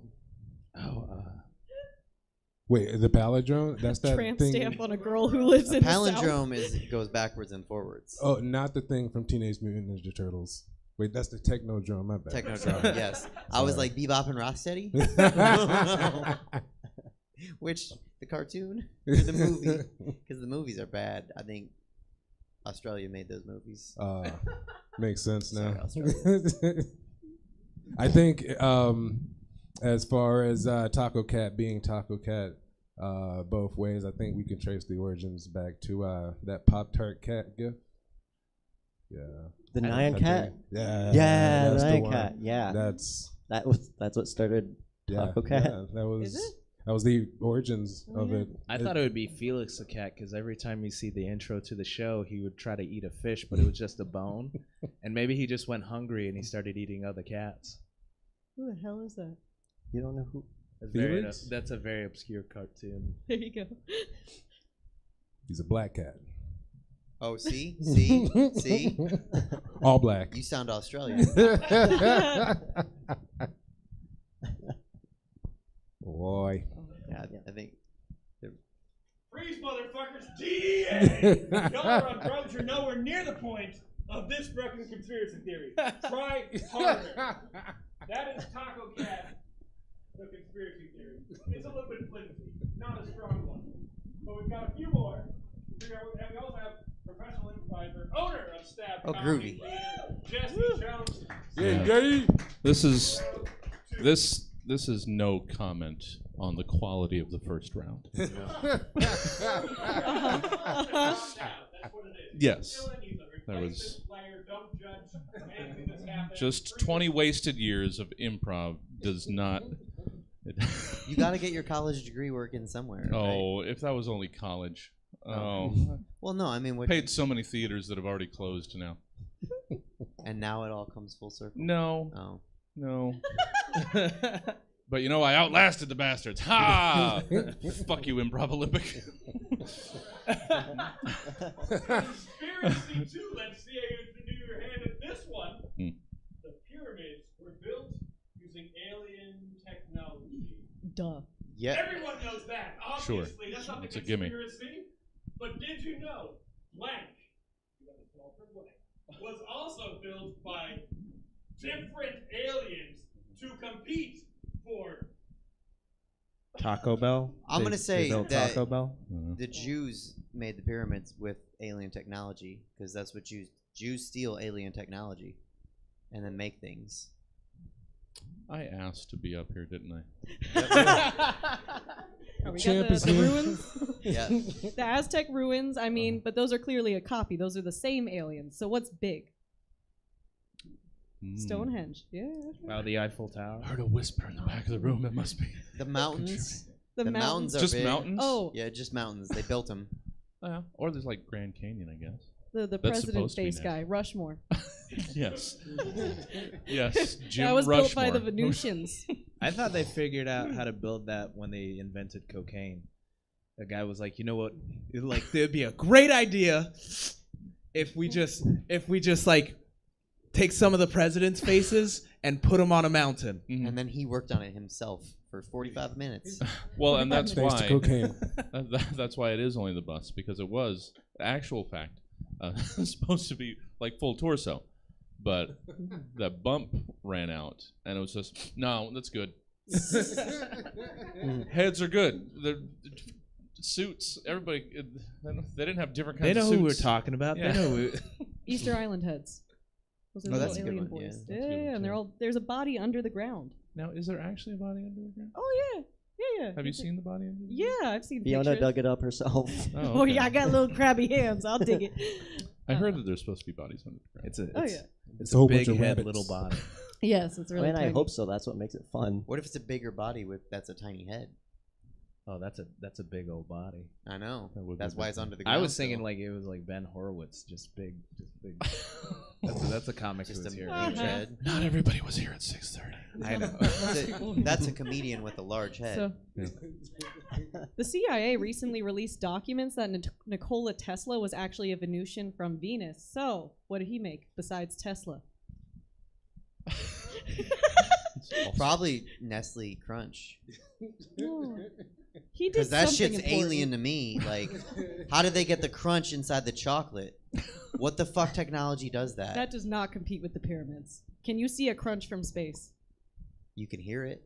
Well, I feel like I feel like you start with Crunch and then you build up to the pyramids. It was like Crunch, Stonehenge, and then pyramids. They're doing crunch on their own planet. They came to the pyramids to fucking win at this out of town Yeah, game. but you gotta test Crunch on a different planet.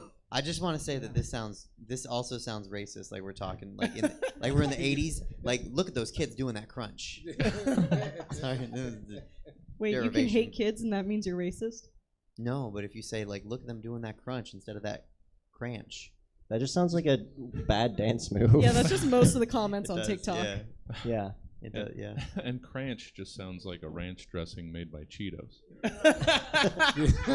Hey, cranberry flavored ranch. Somebody write this idea Would you like down. some cranch? This is a $1 With your million salad? idea. Yeah, and it's only available at Little Caesars. Seasonal. Pizza cranch. It also sounds like an injury you get from sex. Oh, I got the cranch. Oh. You cranched up. Yep. What are the symptoms of the cranch? I'm going to bring this back around and say building monuments with aliens. There it is. If you get the cranch, you're building monuments with aliens. Is that the technology they passed on the cranch? Yes. Well, I think, no, clearly they didn't pass on, like, the cure to No. cranch. They got him hooked on cranch. Absolutely. And that kept them working. And then it was, oh, no, you guys will get the cure when it's done. And then just zipped off. Can we stop working? No. Do you want more cranch? Does that Yes, look yes. magnificent enough? Is the body so much bigger underground? Right. Hide it. Hide the body. Hide the body. Maybe the pyramids were just like supposed to be like Mount Rushmore, and they were just That they're was the just the base. head. That's actually the head of an alien. Oh, shit. Those are Venusian kings. Or what if they were just really bad planners and they built a pyramid and they were like, we have to build a pyramid. They and then ran out of chisel- cranch. We were going to chisel a face out of the pyramid. That's what I was thinking. Yeah, Yeah. That was like the the rock that Right. was going to be used. Mhm. That was the medium Right. in which the heads were going to be carved out of. And then they were like, But it's "Fuck just- it, we're tired." You know what? That looks good. Yeah. Can we just leave that? Actually, the Jews were like, "It's time to go." Do you think the aliens are pissed that we put our dead people in there? If they were built by the Greys, they're super into it because they love dead humans. Who now? What? The Greys, they're like the Greys? most violent, but like, you know, the typical alien head. That's She's a Grey. really into. I'm like, really fan into conspiracy fiction. theories. Oh. A lot of tentacle stuff. Okay. No, what tentacles? Like, That's not conspiracy. That's just, how they hand out the Just cranch. hentai. Yeah. I'm gonna say it wrong. Like Cthulhu. Cthulhu? Cthulhu. No, that's a different dimension. That's not an alien. He has tentacles though. Sure. Yes, he was. That's a the homie. tentacle monster. That's the homie. Cthulhu? Oh, is that your cranch hookup? Yeah. Honestly, I'm convinced that aliens are pretty much just our food scientists in disguise. That's just what the Mm. right. Have you seen the cereals?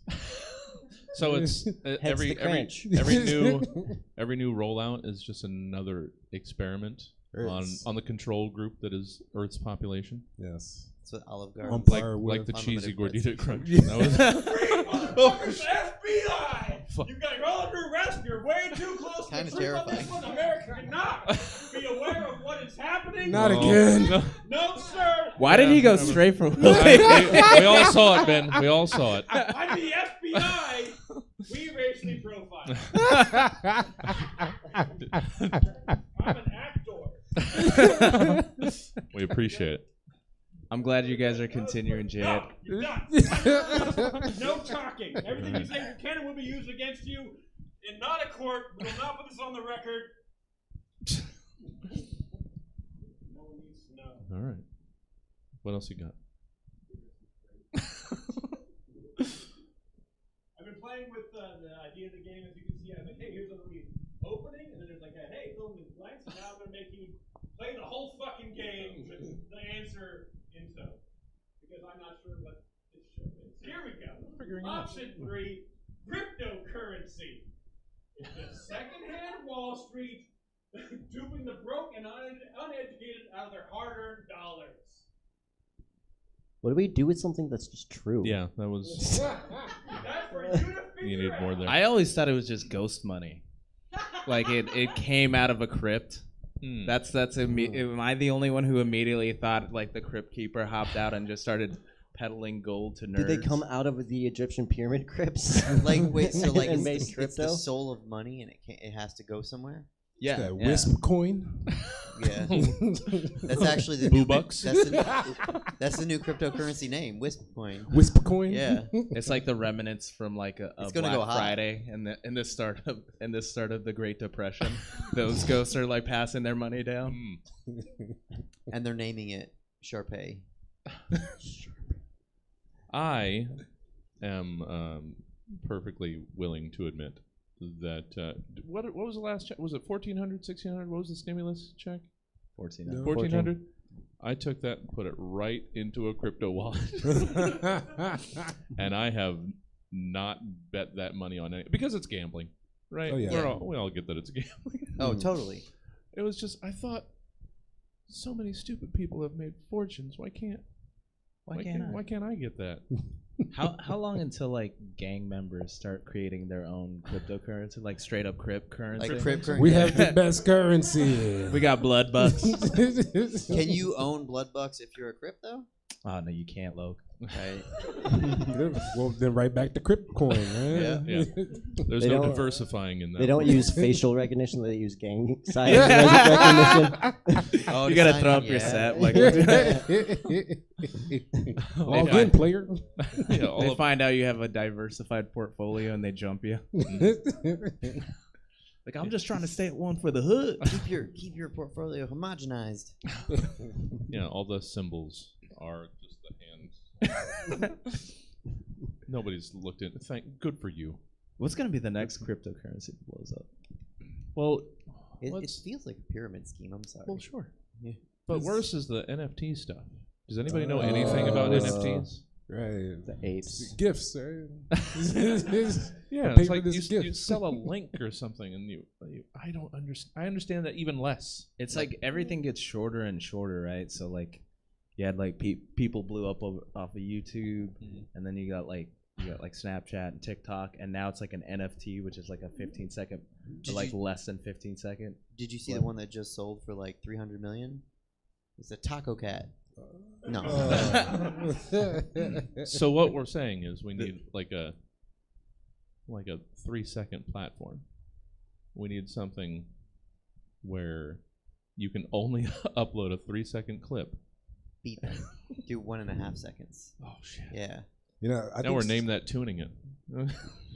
Sam. I can become a billionaire on 2.5 seconds. Well, I for one think Stab should come out with some NFTs. I think those are is that 50K a pop? It should you know what? I'll sell anything. you want this logo? Go ahead and take this logo. It's gonna be all Taco Cat material. Do you think that at some point we're going to go the other way and we're going to start like paying people to do like faxes?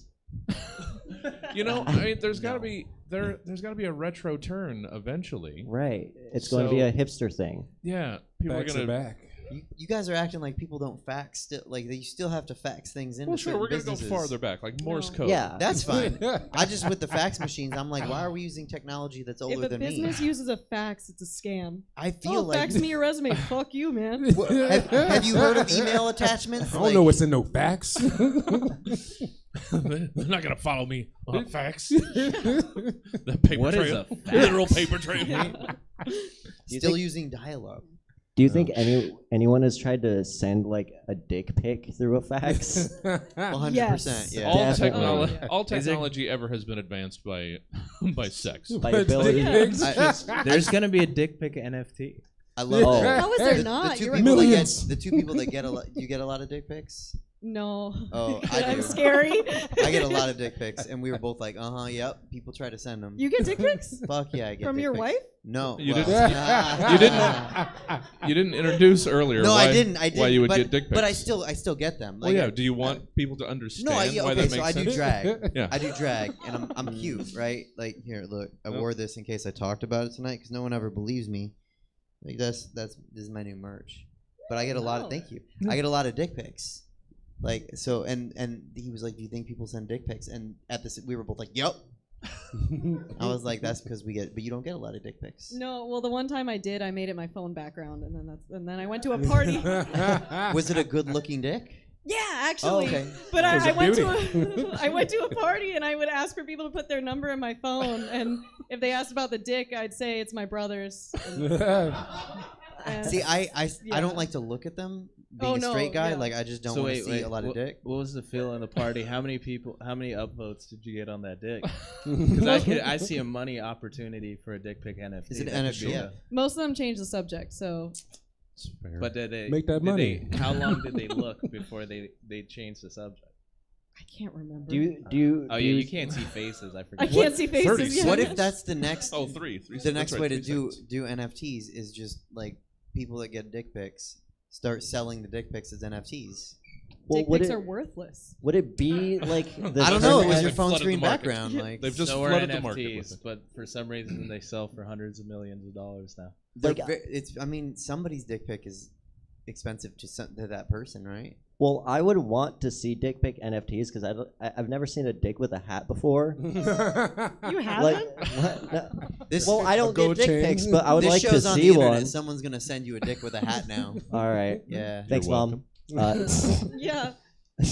I want my dicks with gold teeth. And, your dicks with gold a chain. NFTs. A dick with a grill. That's it. So 3 mil. I imagine there has to be. It's like a fuck.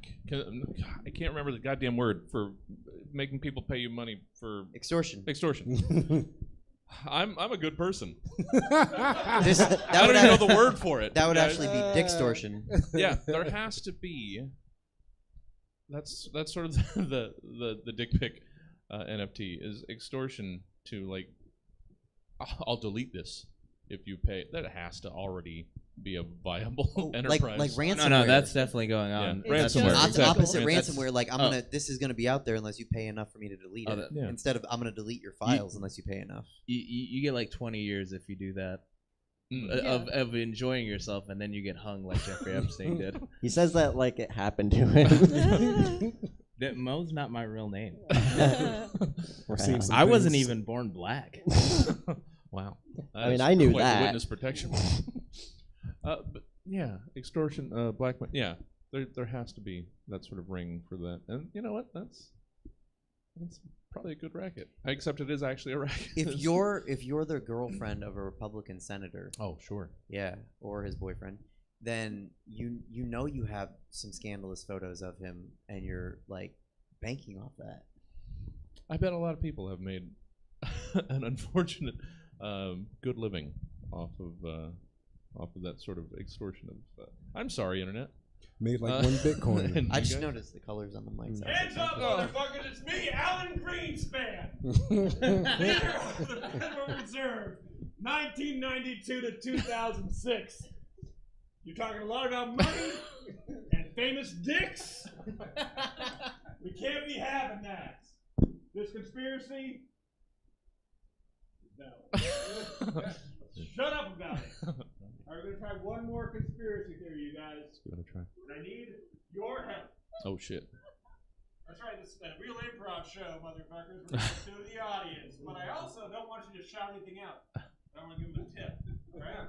I want you to whisper to me your recommendation. Just raise your hand when I call it the thing. You say you got one. Well, I was gonna say this, Ben, when you suggested this in messaging.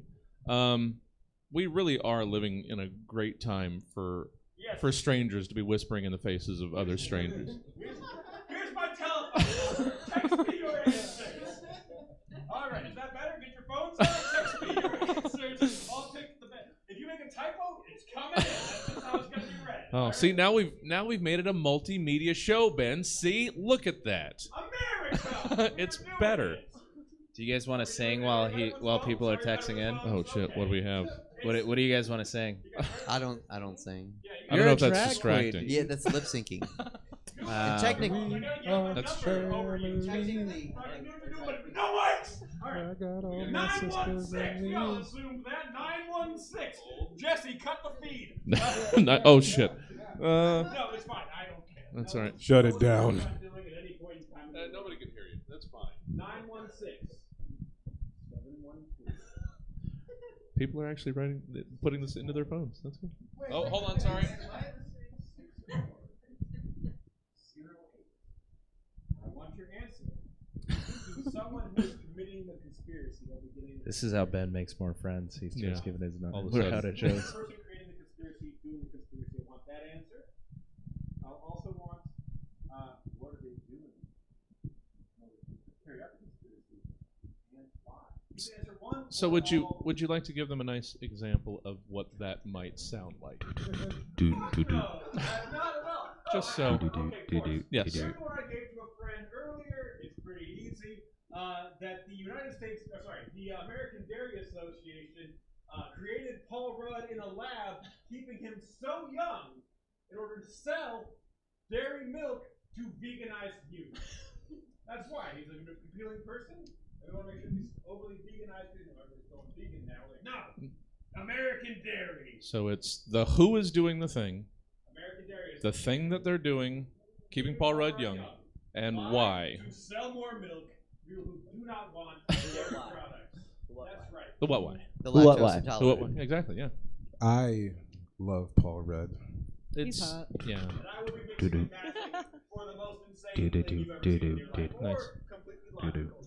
It's impossible not to like Paul Rudd. So I'll sing a song and you lip sync. Yeah, we can do that. Yeah. Oh no. I mean, don't just on the trust Mac him. and Me gag alone, you can't not love Paul Rudd. He's a national treasure. Paul Rudd is a national treasure. True. Mhm. There's still a lot of pressure on you to sing now. Yeah. Oh, that's fine. I Want It That Away by the Yeah. Backstreet Boys. Yep. Of course. Ready? Oh my It's a God. drag 1, queen. 2, 3.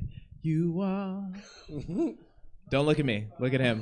You're the one Desire, believe when I say that I want it that way, but we are two worlds apart. Can't reach to your heart when you say that. Okay, I'm done now. I was waiting to get in that. I didn't- Tell me why. Yeah, I know, right? We were all gonna. That's where we would have sang. You can't not get to the hook. What are we doing here? That I want Oh, here you it go, Willie. that way.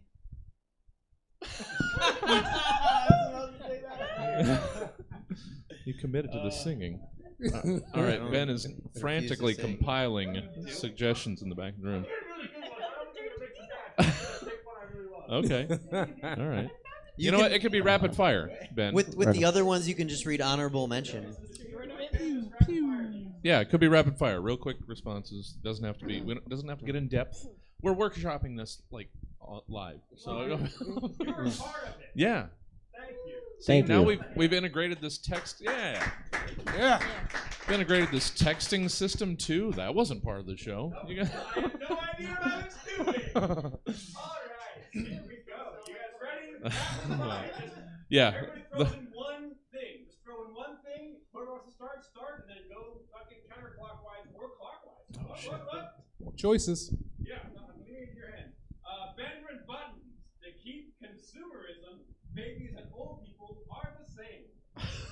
Oh yeah. Make it make sense. Well, I mean, old people are shrinking, so makes perfect sense to me.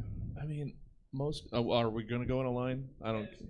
However we want to do. Yeah, it's just random. They Go wind ahead. up wearing and eating the same things.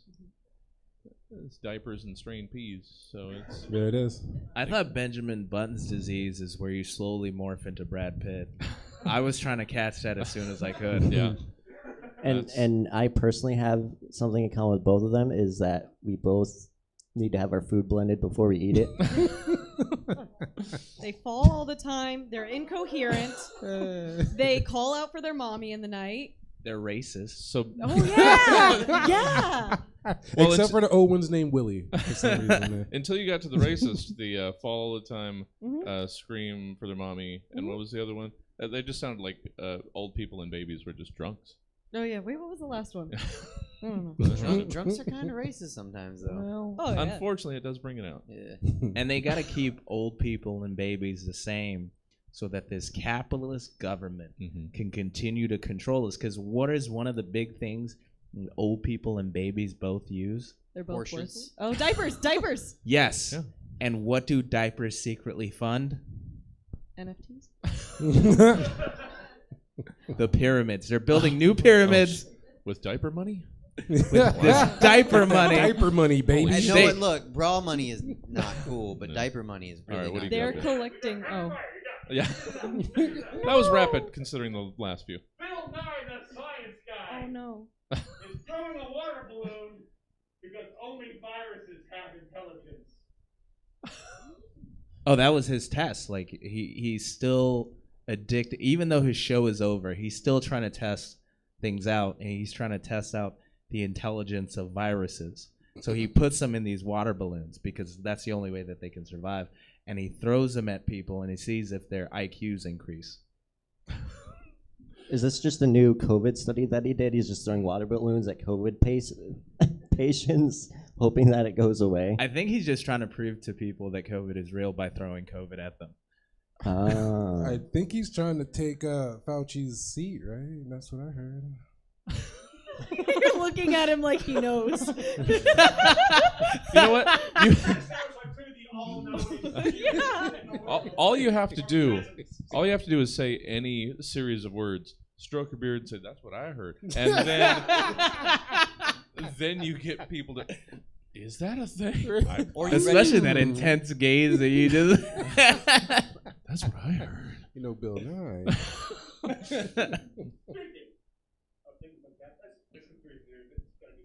Sure. Jeff Bezos is providing cheap products worldwide to fund More rocket ships that look like penises. A betterwish.com. I think that's called AliExpress. That exists. Those rocket ships are secretly a cover. For? Well, he's taking NFTs to space. What's he doing with them? I think he's just hoarding them. In space? He's using billions and billions of dollars to That's his hard drive. He's like, or maybe look at that's all this where all the space. cats went from London. He just needs to pay child support to Elon Musk and Grimes baby. Well, it was. Am I the only one that remembers the? It wasn't Elon, or no? Yeah, it was Elon, not Bezos. That had that cute little look. I'm sending a car with a man with a spacesuit into space. Like, that's innocent. Something wasn't there? There was a dead body. People said there was a dead body, Yeah. and he killed somebody. And he was like, "Yo, look at this spacesuit in space, like filled with whose body? Elon? Just parts. Yeah, Just body parts in the suit. That I have no problem believing. There's somebody in that spacesuit. Well, there's Actually, we should stop talking about that. We actually probably should. Before we end up in a car. There is a red dot on you. Shut it down.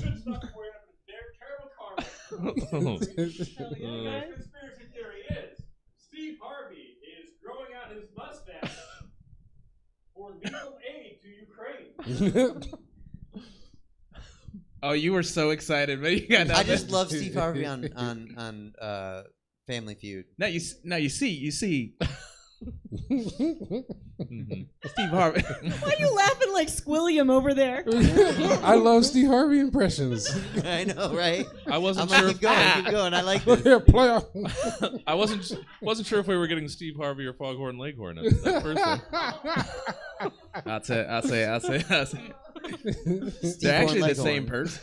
Yeah. Have you seen him in the same I think place? that's the conspiracy. He's growing out his mustache so he doesn't look like Foghorn Leghorn because people are onto him. I say. I do a lot of shows with Willie, and he ends sentences with commas. So you just lean in there and wait, was there more? There never is more. So it's always hanging on. Oh no, he was done. so you just got Not me too again. sure. I say. Oh, that was it. Oh shit. Are we? All right. All right, here we go. The animals. Which animals? You decide. The animals are pushing veganism because the plants are taking up too much space on Earth. Those goddamn snorks. I think you went with that. That was your animal. I'm If over you here ask like me. koalas. It's got to be the koalas. There's got to be an anorexic animal, because other animals would just eat the plants and move on with life. I don't know. I think the snorks have been laying low for a while. When was the last time you heard anything of It was like the 1987. 80s, right? Are y'all talking about that weird cat from Thundercats? No, they were. That's Snarf. That's a Snarf. snarf. We're talking about the underwater Smurfs. The underwater Smurfs. You know how there was Step by Step, and what was the other show around that time? By step. Well, that was obvious to tell which family was which family, Which one's the black family? right? But like, so it was like VCRs and It 8-track. was not- Armageddon Deep Impact. Yes, it was Armageddon Deep Impact. It's Snorks and Smurfs. Snorks and Smurfs. Smurfs won. I mean, still, Snarf is a bitch. Snarf, snarf, snarf. Snarf, snarf. How What did I was that miss that for? entire show? Thundercats? I didn't know there was a different type of Slurks? Smurf. How old are you? I'm 35. Oh, Probably wow. just You're those- I'm actually surprised. That he's. It was in the wheelhouse. I mean, man, you know black don't cry. I was gonna say. Well, no, I was more surprised that you don't know what Snorks is, but that's true. Black. I was Black like, family, where's you know this what it going? is. Because this could go a lot of directions right here.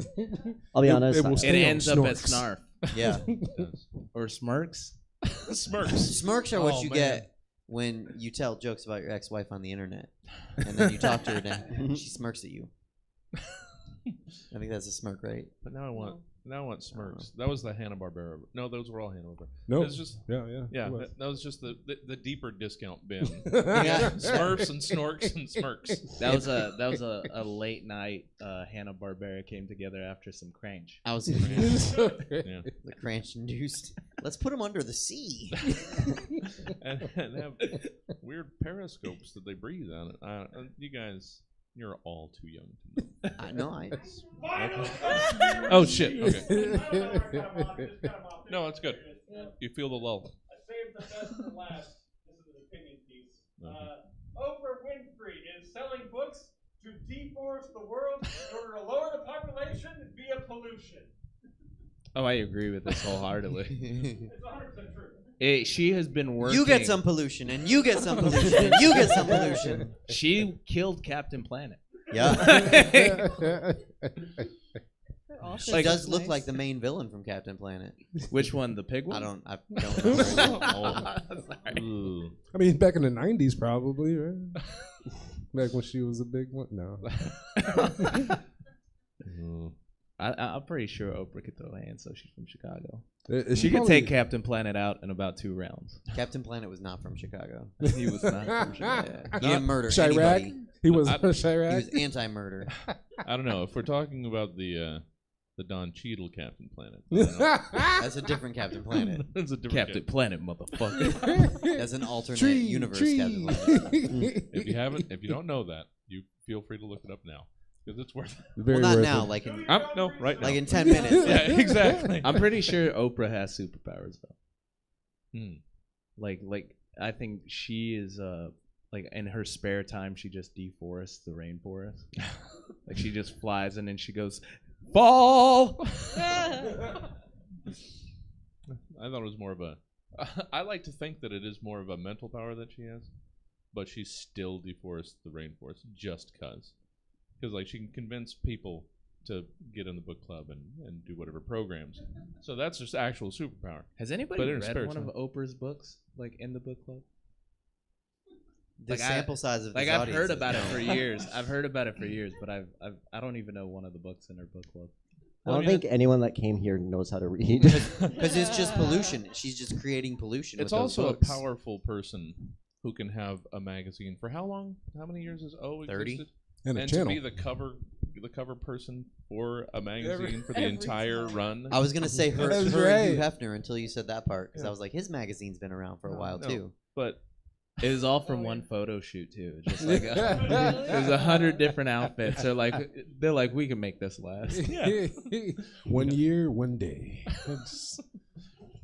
there's been. That's the show. I think so. Oh. I gotta go detect stuff. This has been the debut version of Conspiracy. I didn't know what to expect. You didn't know what to expect. Did we have a good time? Fuck yes.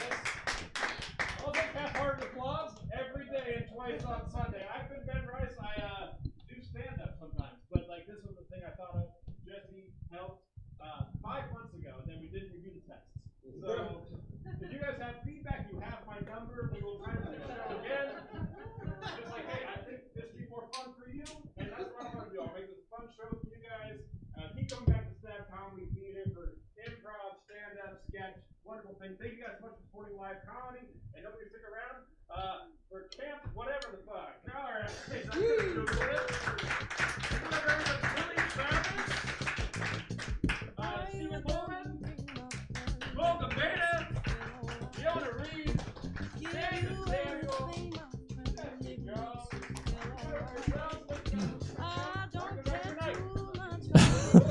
That's all right. David Samuel, close enough. Thank you guys for for contributing and helping us out with it. So much fun. We do have a show at 9 o'clock. If you'd like to stick around, you know what? Just for helping workshop that show with us, you can stick around.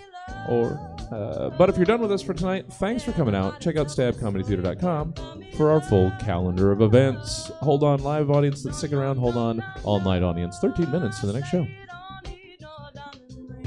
And I'll be satisfied. Tell me that you want the kind of things that money just can't buy. I don't care too much for money. Money can't buy me love.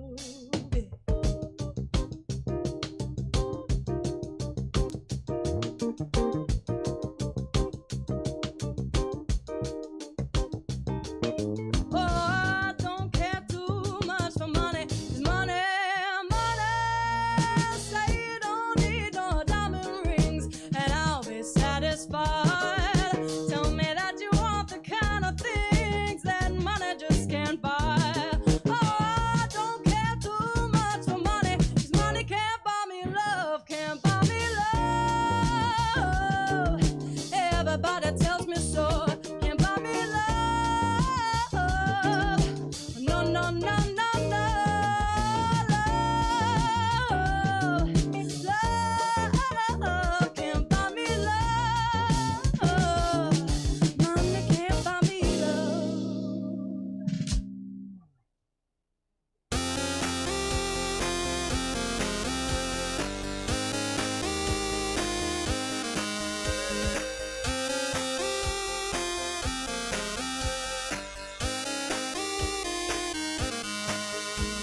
I walked across an empty land. I knew the pathway like the back of my hand. I felt the earth beneath my feet. Sat by the river and it made me complete. Oh, simple thing, where have you gone?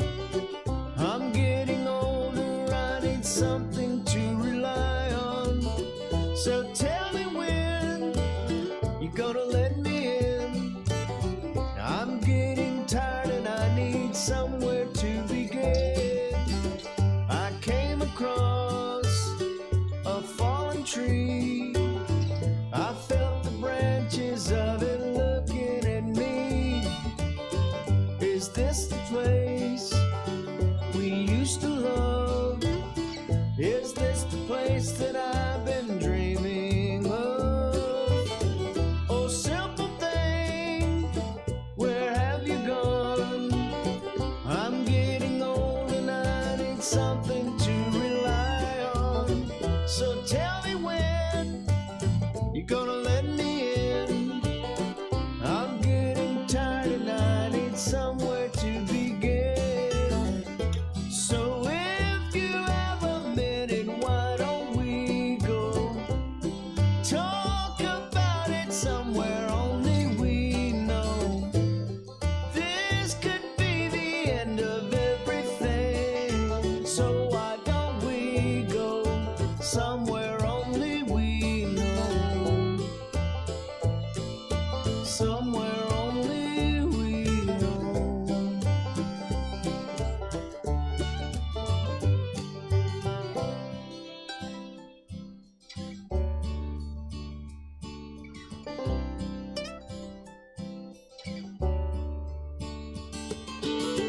Oh, simple thing, where have you gone? I'm getting old and I need something to rely on. So tell me when you're gonna let me in. I'm getting tired and I need somewhere to begin. So if you have a minute, why don't we go talk about it somewhere only we know? This could be the end of everything. So why don't we go? So why don't we go?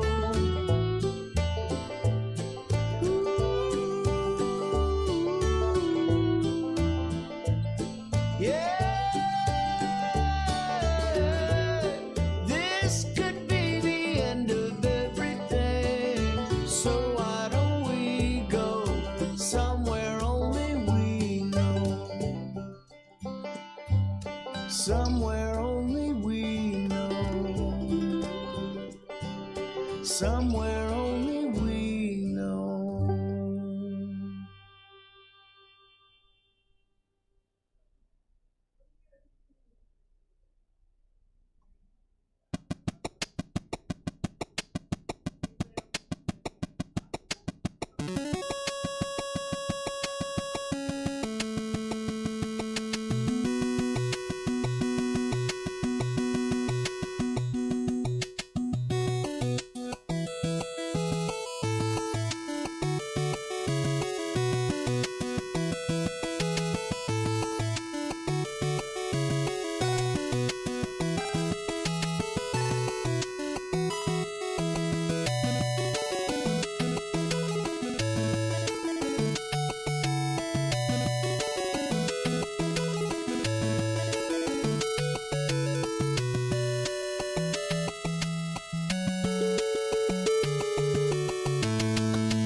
slip inside.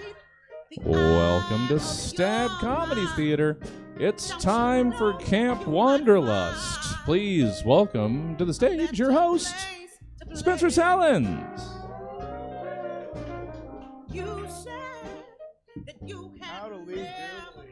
Hey, Stab Comedy, how we doing, everybody? Hey, I need a little bit more energy than that.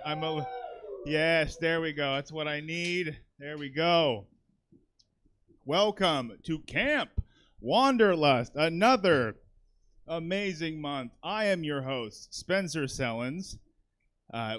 Snap. I'm already getting heckled. Already, 30 seconds into the show. Okay, we're getting started early. No, but anyway, welcome. We're back. It's another month. As I said, my name is Spencer Sellens. This is Camp Wanderlust, a storytelling show featuring myself and other comedians. We're going to have a gay old time. It's a lot of fun. I love that expression. Anyway, so my story this month is a travel story, specifically involving 2 months ago. Back in December, I got to go, through my work, to Colombia. To go install some solar panels. I work for a solar company, and we got to install some panels in a remote desert village of Colombia. And when you hear when you think of you're going to a remote area of Colombia, first I never would think of the desert, but it is I'm thinking jungles and machetes through the bush, some real cool shit. They sent me, I gotta send us to work. They sent us to the desert where this is a nomadic people for hundreds of years. They still use goats as currency. The Waiju people. I swear to God, you look it up, all right? We're gonna learn something at the same time, okay, people? Give it up for learning, okay? Education's important. Knowledge is what? Yes, there we go. You're damn right. No, but it was a crazy experience. Okay, so besides the obvious, no running water, shitting in a hole is great and all, but we literally were bringing electric power to this village, and I'm a professional, so I wrote down my notes anyway. So I digress. Yeah, so I don't know about you guys, but I am my worst possible self when I'm in an airport. Anyone else here? Anyone else? So I knew this was the case when there's a 20-hour or something layover, and we're in Bogota or something like that, and I am laying on there's 5 chairs in a row, benches in the terminal waiting area, and I'm taking up 4 of these, and I am woken up awake to this audacious old woman trying to sit in one of those seats next to me. There we go. Those are words. All right. The audacity. Can she not tell that I'm sleeping here? Okay. I had half a mind to kick her off. All right. That's the extent of my Jekyll or Hyde, which is the bad one. I don't remember. But I digress. Anyway. So we get to Colombia, and we're leaving the last town to go into the desert. And it's an hour and a half of off-road, 4x4s. It's crazy. There's no roads. And remember how I was saying they use goats for currency? I'm not even kidding. There's shepherds walking on an exodus out of the desert, just with a giant flock behind them, to go to market to sell for water and shit like that. It's crazy. And I am complaining of the fact that I am having a hard time getting my seatbelt fastened. Okay. All right, it was tough. Anyway, so we get there, and I don't do well in hammocks. I hate hammocks. Has anyone ever slept in a hammock before? Subjected themselves to the utter. It's fun, all right. It's all cheeseburger in paradise, whatever that guy's name again. It's all fun to drink a margarita and get day drunk in a hammock. All right, Johnny Buffett or whatever. That's all fun and games. But sleeping in a hammock, which we had to do for a week, is rough, especially when they warn you. By the way, when you use this hammock, anytime you get in it, you have to double check for scorpions. All right?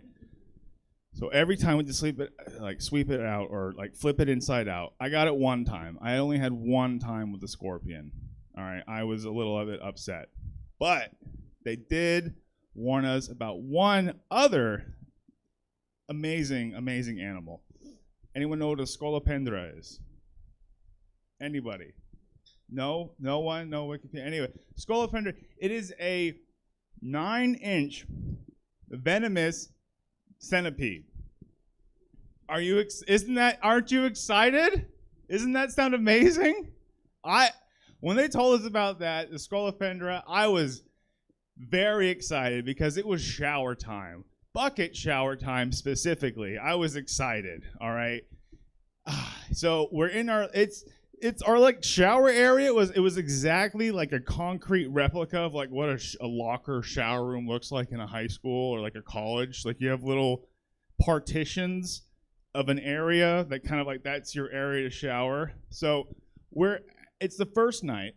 We're showering, so to speak. I'm like in my little corner, and all I can hear, like on like the next stall over, just oh shit, it's on my leg. Oh god! And I turn over, and I just see my friend like kicking his leg, just his naked leg out from behind the partition, and then just like 9-inch, just venomous demon from hell, just flying off of his leg. Dude, these things are crazy, and they move super fast. Just super fast all over the floor. It was insane. Like we found them every fucking day in the shower. All right, and the kids that we were at this boarding school, which by the way, we were installing this thing.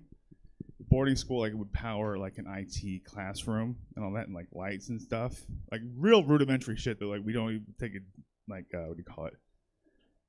We don't preach it anyway. I'm not trying to preach here, but silly. It's a funny story. But no, so the first like every night there was I don't know about you guys. Anyone else here like a light sleeper? Yeah. I don't do well with snoring. Like I'm terrible with snoring, and we're all in this giant like concrete like classroom, like 20 of us, and I am greeted. No, sorry. I am welcome with a symphony of snoring every night. It was a beautiful symphony. I mean, you got to have all members of the orchestra. You got to have like the low like where like they're actually like choking level, just super like. But then of course you also at the other end you had like the high. Like super loud. I did that much better last time I did it. I was thirsty, okay? All right.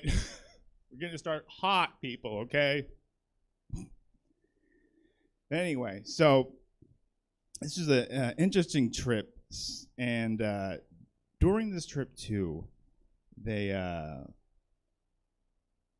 like one of like the last meals we had that night, was some fresh goat. They told us that's what while we were working. They said tonight's gonna be a great night. Having fresh goat, it's gonna be great. And as we're working, they like made it like let us know like, hey, don't worry, guys, dinner's here. We're about to get ready. And you just hear like off in the distance, you just hear them just murder a goat, just back, just out of nowhere, just anything. Yes, thank you, Jessica. It's very startling when you're just going about your day and all of a sudden they murder a goat in front of you. Okay? It's all fun and games until poor Billy Goat gets murdered right in front of you. But he was absolutely delicious. Okay? And yeah, he was I swear, he was so good. You know, I mean, it was crazy though with these goats. Like they were not just like the shepherds that would come out of the desert, like they would actually have the goats like strapped down to like moped or like scooters and just driving them out, and these goats are just kind of like sticking their head out. They were fine, like they're not going to eat them, at least, yeah, but it was insane. I have no idea where I'm going with the story. This is very fresh, very new. Okay, I'm excited. Are you guys excited? Yeah, how excited? All right. I'm excited. You know why? Because I want to give it the stage to one of my good friends. He's your next comic coming to the stage. Hell yeah. Give it up for my friend and your next comedian, Yassine Mazen, everybody.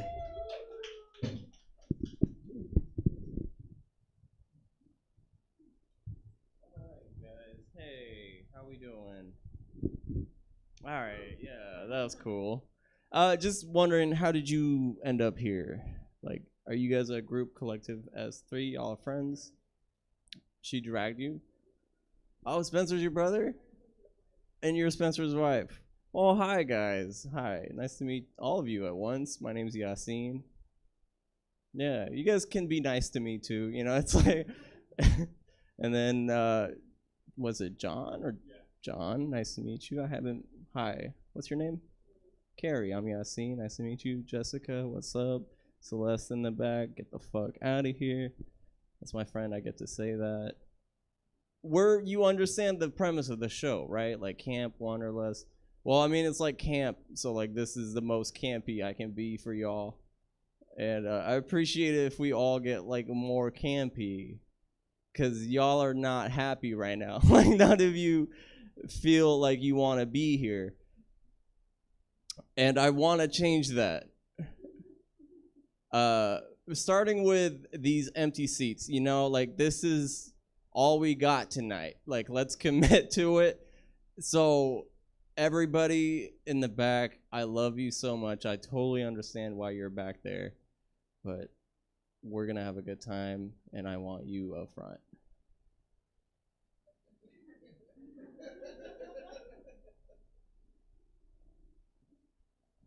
That's a step and a half right there.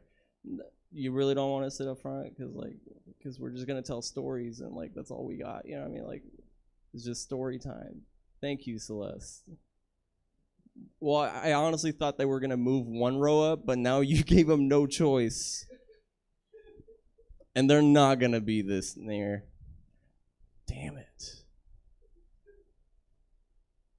Who's the alpha of this group? Who do I? What if my whole story is just trying to get you guys to move up? You guys really don't want to. Is it because... Actually, that's a good... I shouldn't assume stuff. Why not? Why not move up? You're comfortable? That's actually like the best reason. I understand. Okay, so you're comfortable? Okay. All right, that makes me happy. Spencer's wife, what's your name? Brittany, hi. Are you comfortable? Yeah, for sure. I wasn't going to ask you to go left or right. You know, it's okay. Center is good. Brittany, hi. You're Brittany. What was your name? Kara? Carrie. Whose mom? Jess. Oh my God.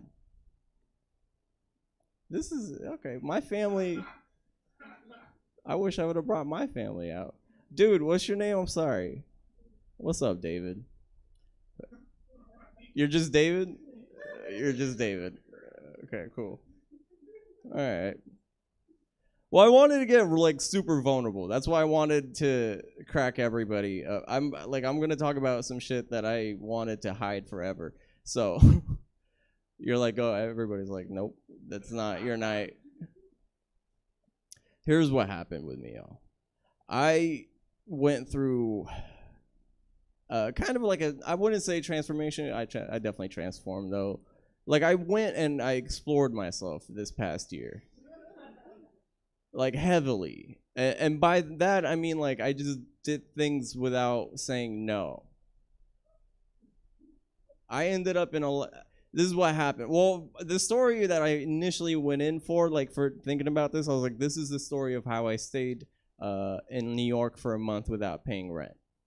But then it backtracks to a lot of things, so I don't know where to start. I think it starts with this dominatrix that I matched with on Tinder.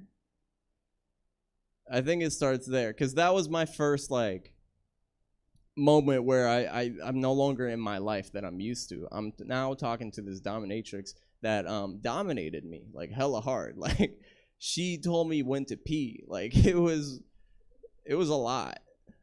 And it was all happening at once. By the way, this woman, the way she did it is that I wasn't she gave me a trial, and I get to meet her if I pass this 7-day trial.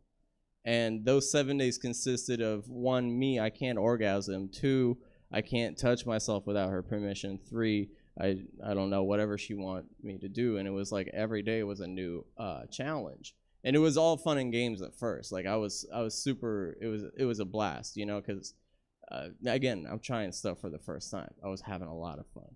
And then it just got progressively worse. Like I think she liked me. She did stuff to me. That's when I started exploring my sexuality. Oh, this is why this is connected. Because while she was doing this stuff, long time ago, this guy followed me on Instagram. He lives in New York. We're gonna connect all of this. This guy messaged me like months ago, and you know how on Instagram you can go into vanish mode. Do you guys know that? So like Instagram, you can get a text and it's in vanish mode. It doesn't stay in the history. And anyways, this guy followed me a long time ago, and he's clearly gay. And I followed him back because 1, we had like a lot of followers in common, and 2, he looked like me. Like he straight up looked. I was like, okay, that's cool. So I follow him back. And then months later, he messaged me in vanish mode, and he said hi. And I was like, hello? And he said, what are you doing? And I said, nope. Like, I know where this is going to. Like, I've hit up people virtually whenever I need to get a nut. Like, I know what this is. So I didn't want to engage in it. Again, at that time, I wasn't willing to explore myself. So I said no politely. And I learned, fast forward, I'm talking to a dominatrix. This dominatrix is making me her slut. She basically controlled all my sexual desires. So she was telling me if she wanted me to suck a dick, I will suck that dick because basically it's hers. And I agreed to all of that. I did some stuff for myself. I'm not gonna get graphic, but I did stuff, and it was fun. It was great. Again, it got out of hand because she finally one day told me like, I need one of my like trials. I think it was like day 5. I have to tell her something about myself that can be used against me in the future. And that's when I pulled out of that. That's when I thought, okay, this is getting a little too much. Like and I stepped away from it, and I was sad because, you know, I was, I don't even know where to begin with all this, but I was like on a very high because I don't know if y'all ever been dominated by someone like that. Has anyone? Nope, just me.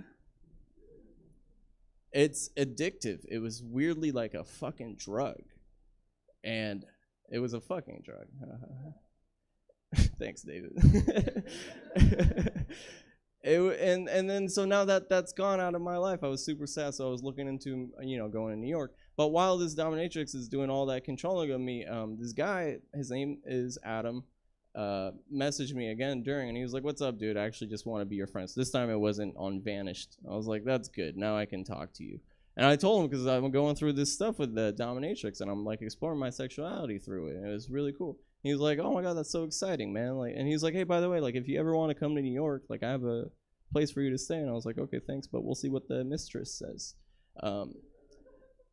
The mistress, after I didn't answer that question for her, she told me that shows a lack of trust on my end. She did want to take me to a party and put me on a leash and like make me like do whatever at that party. And then she also said that once I meet her, she wants to send me off to people, and I basically have to follow what those people say. So that you understand why there was like a little bit of lack of trust, because I still haven't called her. Like, I don't know if she's a catfish. Like I said, there was a lot of layers, but this is about New York. So once she asked me basically to trust her blindly, I was like, no, I can't do that. And I was sad, and Adam messaged me again, and I was like, hey, dude, I kind of want to come to New York because I'm pursuing comedy. and I wanted to check it out. And he's like, yeah, man, you can just come here and crash, and you don't have to worry about rent. You don't even have to worry about hanging out with me. But like I could tell he's like, you know, he wants something, because you know, you could tell, you could read that stuff. And I agreed, and he told me he just moved into an apartment. He doesn't have a couch. He only has a bed. He's like, are you cool with sharing a bed? I was like, yeah. And I knew it was gonna get like sexual, so I was upfront with him. I was like, hey man, I'm just exploring my sexuality here, and I don't know whether we're gonna do anything or not. He was like, hey, that's cool. Thank you for your honesty. You're more than welcome to come. So I fly out to New York, and I land on this guy's bed. And first night it was cool. It was super awkward. We haven't met before. I'm just in a stranger's bed, and we get naked. Just kidding. We don't. We just had a night. That was night one. And then he did try to cuddle me that night, and it was like annoying a little bit, but he wasn't aggressive with it. I was like, okay, maybe it's just a fluke. In the morning, I was like, hey, dude, like, he tried to cuddle me, and I didn't like that. It was like, oh, my bad. Night two comes, and it's like 4 in the morning, and I can't sleep, and it's because, like, he's, like, inching closer and closer to me on the bed, and I really didn't want to do any of that. So he's getting super close, and then he like put his whole arm on me, and I don't know if he's asleep because he's super aggressive with the cuddling, but he's also like eyes shut.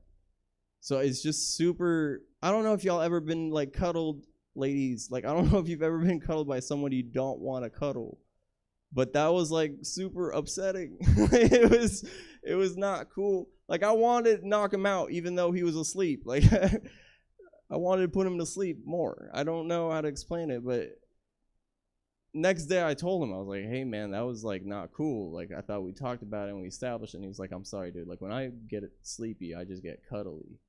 I was like, okay. And then we ended up going out just for breakfast. And then when I went out the apartment, I saw him as the person he is. I was like, okay, I kind of understand you now better. You're a lot like my brother. You just get stuff when you want it. But yeah, no, it was cool just to see that he's a real person.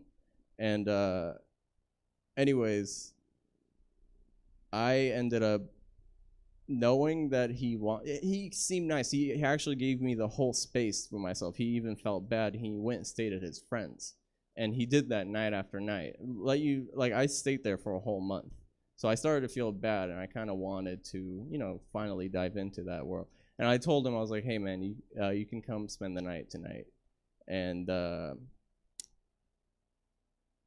you guys want to know what happened?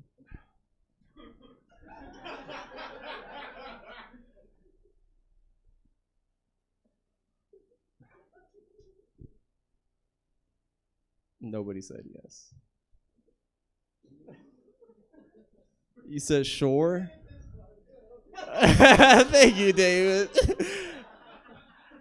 Well, he came and he showered, and he got under the covers, and I was under the covers, and then I didn't masturbate because I didn't masturbate for like 3-4 days because I was building up to this, because I knew I wouldn't have, like, I didn't want it otherwise. But then finally I was like, okay, you know what, I'm horny enough, and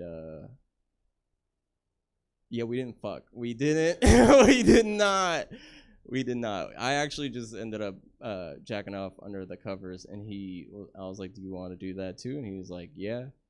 And we jacked off, and then he really liked it. He was really into it, so I told him, he was looking at me. I was like, do you want to suck it? And he's like, yeah. And he like sucked it for a little bit, and then I was like, that's cool. That's enough. And then he stopped, and then I kind of finished myself, and he finished himself too. And then he got up and he was like, well, that was some good bro fun right there. And then I was like, yep. And then he left, and that was it. All right, we made it. Are you sure you don't want to be up for that? Yeah, fuck yeah, dude. Thank you guys so much. I've been Yasin. Have a good night. Y'all seen Mazen, everybody? Yeah, hell yes. All right, you try to make some fun plans with your buddy in New York City, and then they go and tell a comedy show about it. Oh well, I guess romance is dead. I digress. Anyway, hey, I need you to give me some energy for your next comedian. I'm on an ad break. Wait, for real? Oh, okay. Wait, really? All right, we're riffing, people. Got my silly voice on. I'm riffing. How we all doing? Yes. Okay. Get Yassine back on stage. Talk more about masturbating, Yassine, please. Talk about night 3. Look, no better than never mind. Yes, exactly. Night 3. Is this why you couldn't make the Kings game? Because you were exploring your sexuality? Fuck yeah, man. I'm all right. Anyway, 10 more seconds of riff-raffing, people. All right, rip-rapping and riff-raffing, okay? That's what the kids like to do, as I've been told. Welcome back, everybody. This is Camp Wanderlust. What are you doing? All right, we're on an ad break, but we're back. All right, I'm ready. Y'all seem ready. Give it up for your next comedian, Artie Valenzuela, everybody.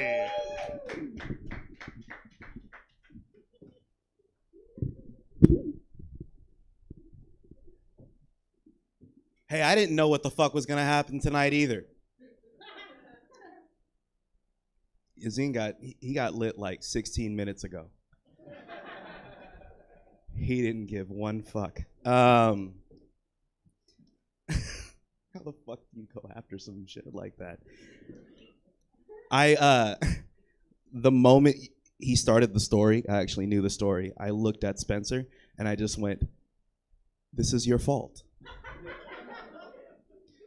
Okay, I'm gonna tell a story.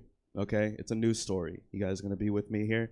I'll let you know right now. Has nothing to do with cuddling. I can tell you that much. It's about a city named Benicia. We got one. You know what Benicia is. Can I ask why? Okay. Do you like your roommate? Now we understand what the fuck I'm about to talk about. That's a precursor right there, okay? So I'm from a city called Vallejo. Are we familiar with Vallejo?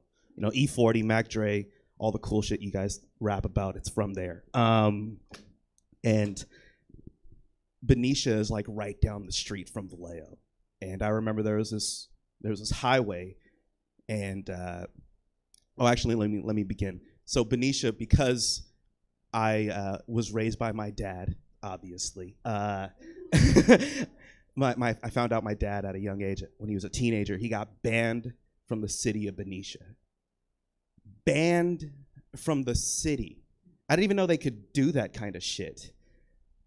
Do you know what banned from the city is? Do you know what kind of people get banned from the city? Fucking nobody, dude. That shit doesn't happen. It's not real. But I found out he got banned from the entire city when he was a teenager. And growing up, there's this highway, and on the highway there was this billboard that would say, "Everything is better in Benicia." And the billboard would point toward Vallejo. And we would just look going from the place where everything isn't better to the place where everything is better in Benicia.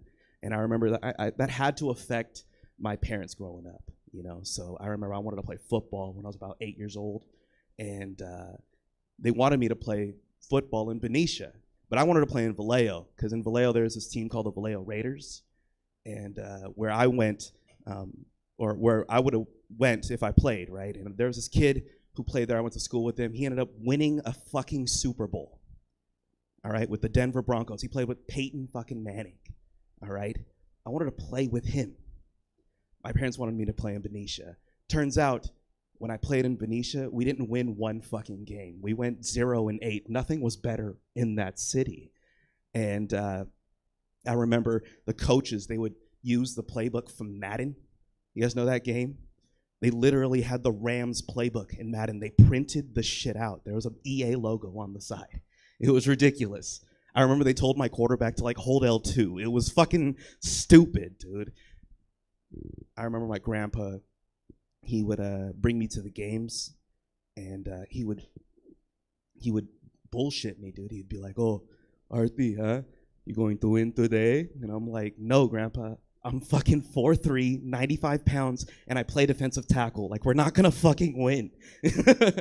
And I remember that there was a summer birthday. One of my teammates, he had a birthday, and he invited me. It was a sleepover, and I was fucking excited, dude.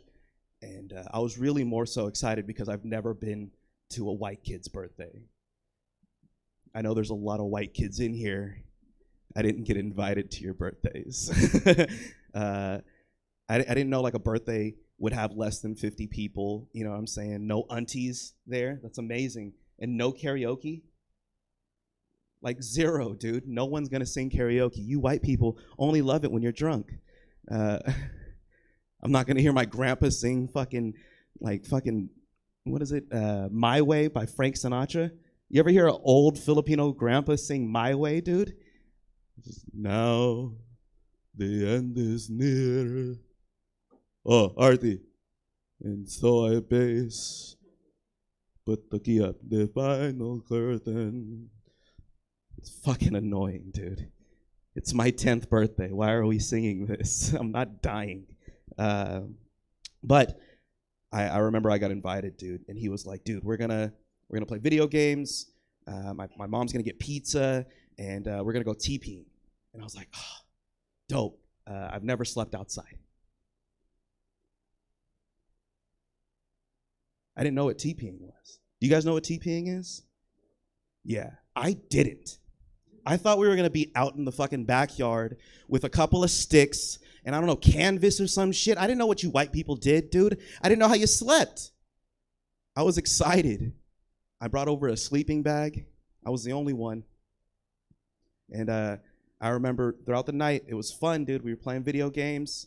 And then he was like, "Yeah, we're gonna go TPing now." And I went to the sliding door. And they went to the front door. I didn't understand that shit. And I remember they had a backpack full of fucking toilet paper. And then we went to the park, is what he told his mom. I've never lied like that. And I was just coercing. I just went along with it. And while we were walking, they were like, the leader, I forgot what his name was, but he was like, "I've been staking this house for 2 days."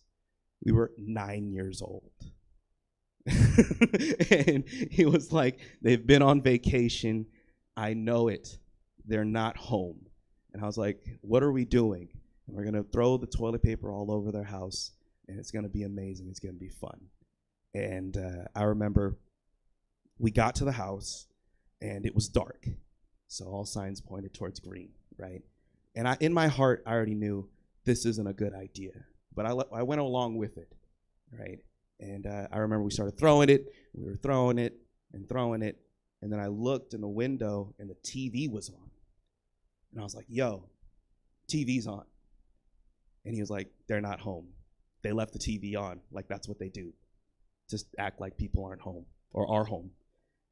And then we just kept throwing it, right? And then I remember hearing this sound, and it was like piercing, dude. It was the garage door opening. I don't know if did you guys have homes with garage doors? Do you remember being home as a kid and hearing the garage door and knowing what that fucking sound is? Doesn't that mean like dishes need to be done, rice needs to be cooked? You guys don't know about that. I remember hearing the garage door open and a car backed out of the fucking garage. And right then and there, I dropped everything and I ran. We like dispersed like mice in Ratatouille. It was fucking, and I remember running down the street and I slid right near like an RV and I went under the RV and heard the car just running back and forth. And under the RV, I heard the guy finding all my friends. Like they jumped in bushes and they were just like, "Oh yeah." And I remember coming out and I don't know, I'm from Vallejo, dude. I had no idea what was going on. I was like, "Oh shit, did someone TP your house?" I played it off, dude. I didn't even give him my real name. And I remember I was so scared. Like cops came. Like, this was like real shit in Benicia. And I was crying in the car, and I was telling all my friends, like, you guys have no idea. I'm going to die when I get home. I'm like, this is over. I'm done. I'm going to die. And I remember I got home, and I was crying. I was in my bed, and I was crying, and my dad came in the doorway. I just saw, it was like the light was behind him, and it was like a shadowy figure, right? And I was terrified, and he just stood there. And he was like, I heard you went to Benicia. And I was like, yeah. And he's like, fuck Benicia, man. And that was it. I didn't even get in trouble. That's it, man. That's way better than the last fucking story. I'll tell you that much. But I'm Artie Valenzuela. Thank you so much. Give it up for your host, Spencer Sellens. Yeah, Artie Valenzuela, everybody. Confidence, okay? Confidence, all right? All right, so I'm just going to have every comedian come up and just shit on the previous, just close and shit on the previous comic's act. All right, but hey, you know what? As I said, I'm excited. Y'all should be excited for your next comedian. Give it up for Celeste Winter, everybody.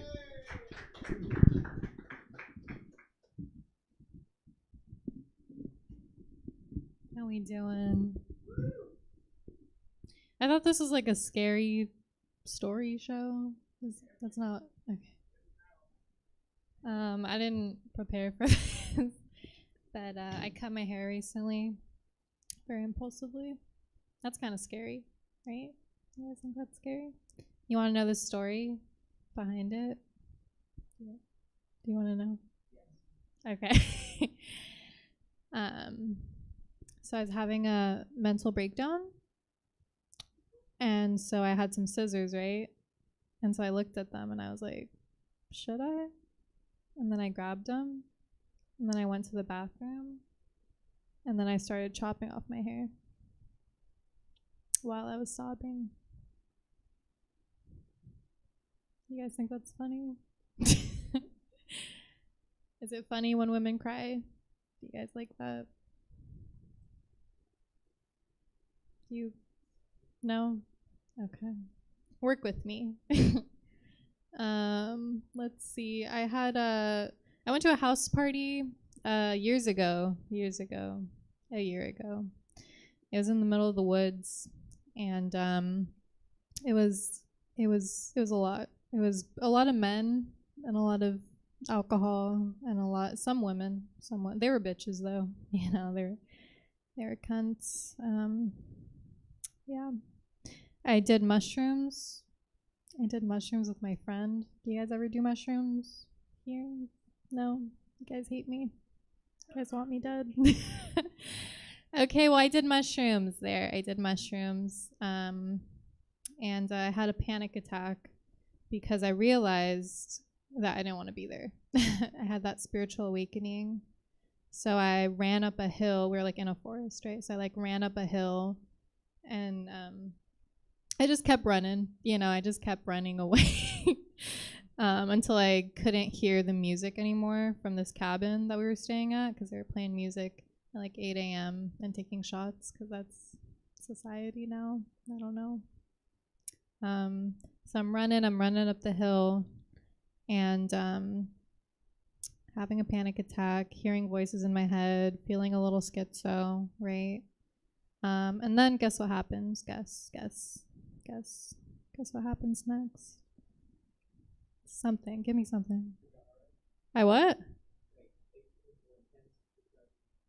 It was more intense, more specific. What do you think, ma'am? You? Not a clue. I started seeing stuff. Exactly. I started seeing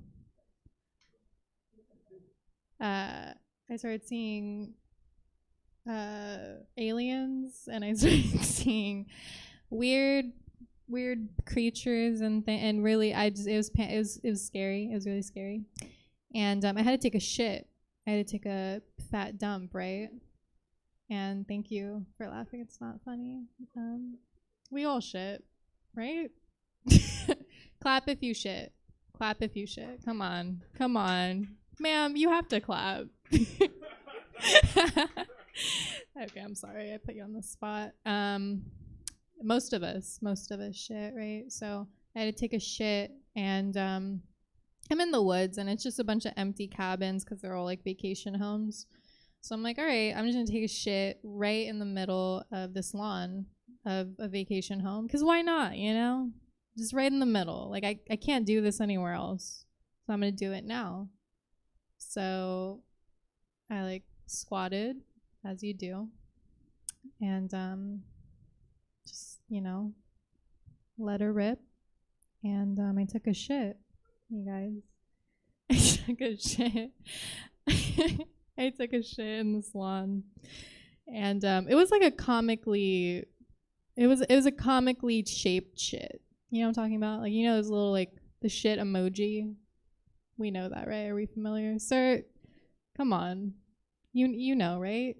The emoji, the shit emoji, right? Am I crazy? Like, okay, cool. No. So yeah, so I just leave my emoji there, like my shit, right? Pile of shit. I leave it there.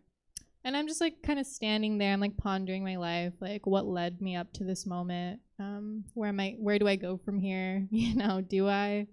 Time kind of stopped for a little bit.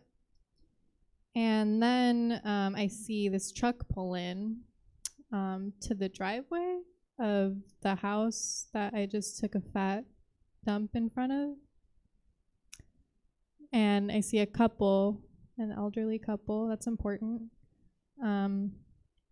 pull in. And so I pulled up my pants and I started running, away.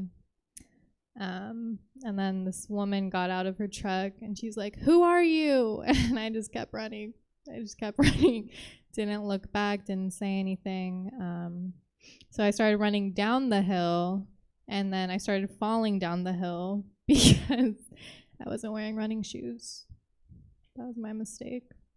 So I started falling down the hill, and then now I don't know where I'm at. Now I'm like stranded, and it's just a bunch of empty homes, and I don't know where to go. I can't hear any music. So, and also I'm like kind of covered in shit, which is not exactly, it's not good. Not great. Not like a high point for me, but the story gets good. I think it does. So I find some leaves, right? Like crunchy leaves that you don't want anywhere near your asshole. And I grab some, and then I kind of like, I do my best. That's what we would all do that, right? Am I crazy? What do you know? I mean, you wouldn't do that? What would you do? What would you do if you were me? Oh, okay. But yeah, so I'm coming down off the mushrooms. I'm like walking around. I'm trying to figure out like, where do I go? Like, do I just end it? Do I just end it all? And then I hear music. I start to hear music. So I start running towards the music. And then I find the cabin, which is good. Not really for my psyche, but good to like, you know, have a shelter in the woods. So I walk up the driveway covered in shit and in leaves. And everybody's like, "Where were you?" And I was like, "Oh, I just took a little stroll. Around the neighborhood." And yeah, and then I found some toilet paper, and then I used the toilet paper. You guys hate me so much. That's my story, though. That's my fucking story, and that's my truth. And if you don't like that, oh well. Because you had to sit through that. Just stole 10 minutes of all of your lives. You can never get it. Thank you guys so much. Please come. Please, Spencer. Please come up here. Thank you guys so much. You don't have to clap either. Hey, Celeste winner, everybody. Okay. This show has been, I swear we're a smart comedy show, even though this show's been mostly about shitting and masturbating, okay? Anyway, but you know what? All right. Hey, all right. That was great. Anyway, we're gonna keep rolling along. Give me some energy for your next comedian, Mr. Joey Jaffray, everybody.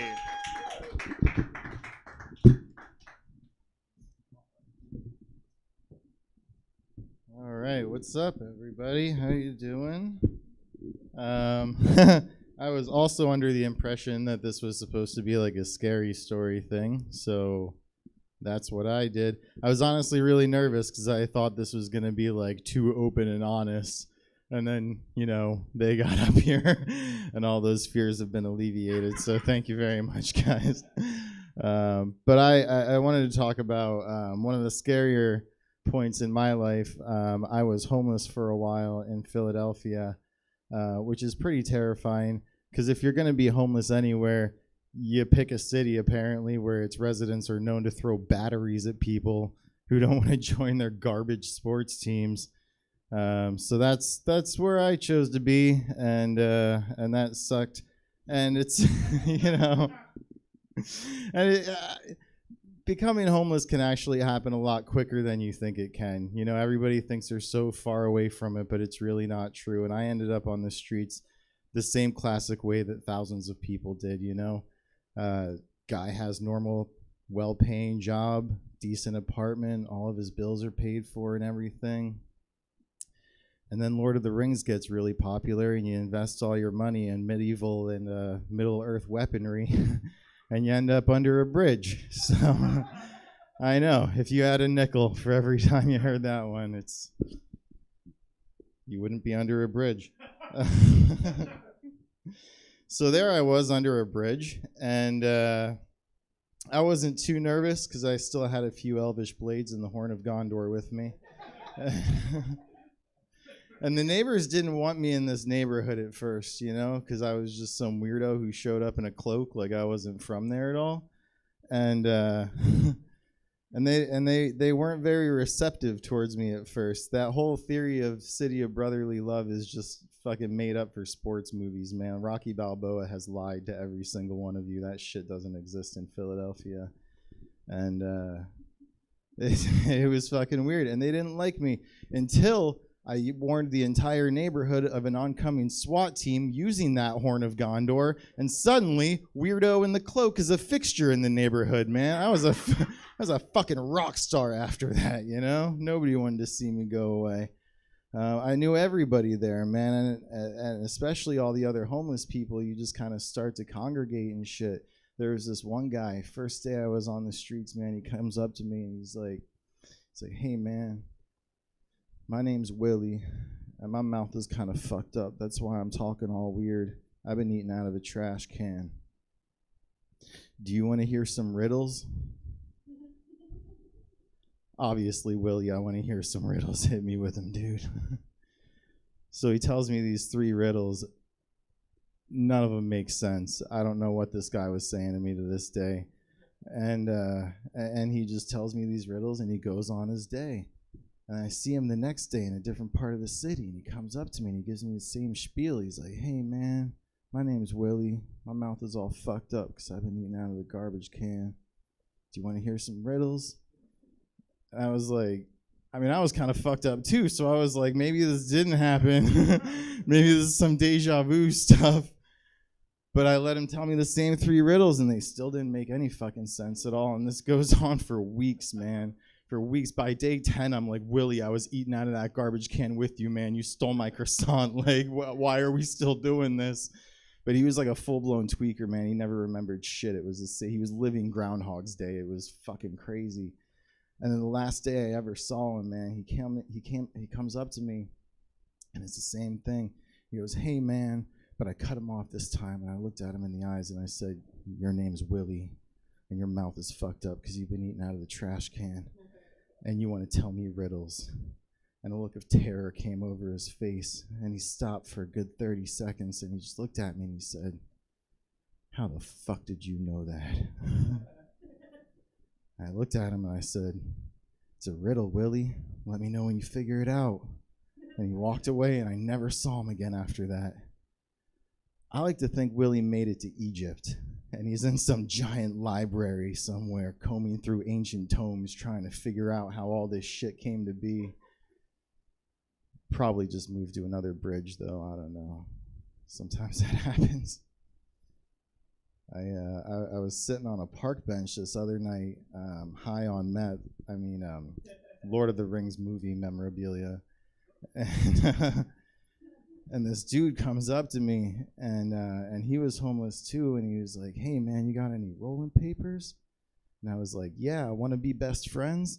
And he was like, "Yeah." So we sat on this park bench all night, man, smoking weed, and we were just kind of talking about everything, man, talking about life, love, relationships, homelessness, what hunger is, like what real hunger is, not knowing if you're ever going to get to eat again because you might die tonight under that park bench.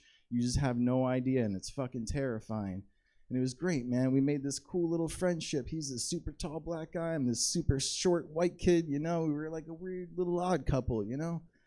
And we only hung out that one night. And right before he left, he said, "Listen, man, I want to tell you about the best day that I ever had in my life.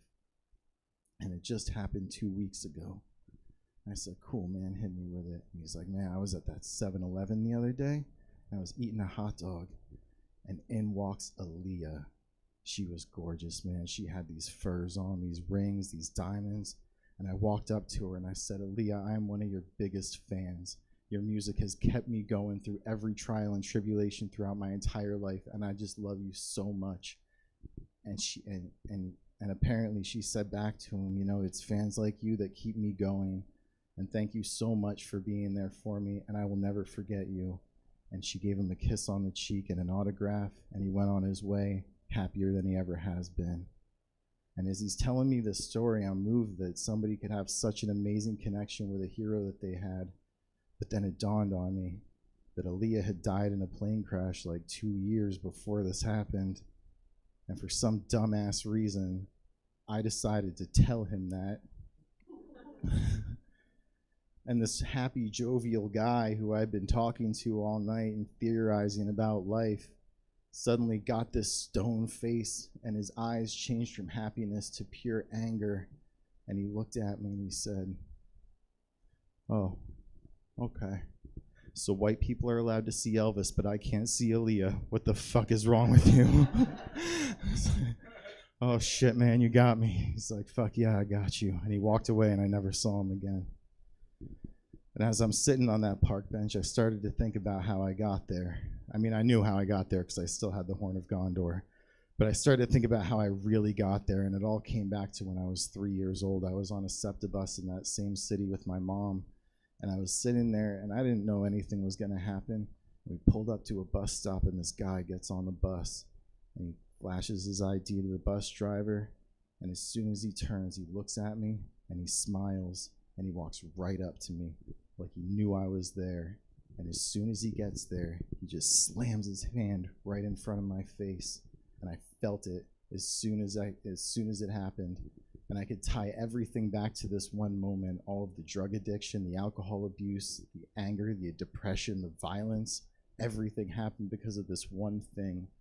And when I looked up at my mom to see what she was going to do about it, she did nothing. She just looked on, she smiled, she pointed back to the guy, and I looked up at him, and he's holding out his fist in front of me like he wants me to look into it.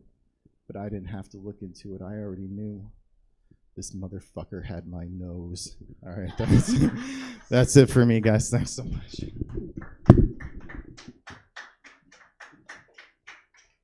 Hell yeah. Joey Jaffray, everybody. Yes. Okay. We get to see Elvis. All right. That's one of the privileges. All right. That's one of the great privileges of being white. Anyway, are you guys ready for your last comic of the evening? Yes. Yes. All right.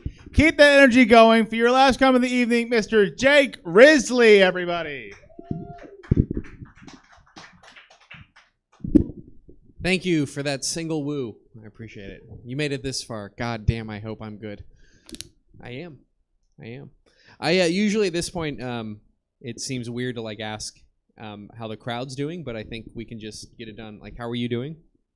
Good? Cool? We ready? Cool? We're together? It's fun? Are you friends with Spencer? Cool. I know you. I live with you and you. How are you? Good. I'm Jake. What's your name? Carrie. Nice to meet you. I'm going to tell a couple stories tonight. If that's okay with you? Cool. That's good because you paid money to hear me tell stories, so that's what we're doing. I want to tell a story about partying too much at Chico State. That's where I went to school. I went to college at Chico State, and I almost graduated. I was this close. I didn't. I partied too much, and I'll tell you a story of one of these nights. I went downtown, showed up to my fraternity house. It was my plan to organize a philanthropy event for the following month, and instead, we drank a ton of beer and did a bunch of cocaine. So as a responsible adult, I walked home that evening. I left my car downtown. Now, that's only important to the story because the next morning, because I didn't have my car, I had to ride my bike to get to my car so I could drive to work. You know what I mean? Responsibility, right? We can, you know what? If you guys have like real questions while we're going, there's enough of us. It's fine. You can just ask. Feel okay with that. This is more of a conversational thing. It's fine. It's fine. It's safe. It's okay. Not Carrie though. I rode my bike the next morning to get to my car to do the responsible thing, and I was so hungover, so like an extra special hangover that you get from amphetamines. There's like a really heavy headache behind the eyes. It's like a migraine that you did to yourself. It's not worth it. It really isn't. But I didn't know that yet. So I'm riding my bike to work, and I'm running late. So I'm going as fast as I can, and there's an intersection on the way, and the light changed to yellow, and I went through the intersection, which is legal, Carrie. You can do this. That's allowed. You have the right of way. As long as you hit that line while the light is yellow, you have the right of way. Now that is legal, but on a bicycle, it's stupid. Because you're slow, and you're not surrounded by a metal chassis. So I got through 4 of the 5 lanes, and when I hit the 5th lane, I tried to argue with a 1984 Honda about who had the right-of-way. Now, legally, I was correct. It wasn't fun for me. I got sideswiped, flown through the air like a baby bird. And I stuck the landing like Simone Biles. Didn't feel good, because now I walk like 50 Cent. It's not fun. No, it was an aggressive time. I lied there in the intersection for a little while as I was on the ground. It wasn't, the cars stopped. It's a very busy intersection. It's rush hour for Chico. There's cars all over. I mean, there were at least 30 cars waiting, and it's funny if you're here in Chico, but if you're streaming at home, that might not make sense, and I'm sorry for that. Not really. You saw the show earlier. I'm just kidding. I like 2 or 3 of those guys. Now, I'm lying in the middle of an intersection. I can't stand up. I'm face down. I look like this. Now, the intersection's blocked. I'm in shock, and I start thinking, get out before you get hit by another car. Quick! Before you get hit by another car.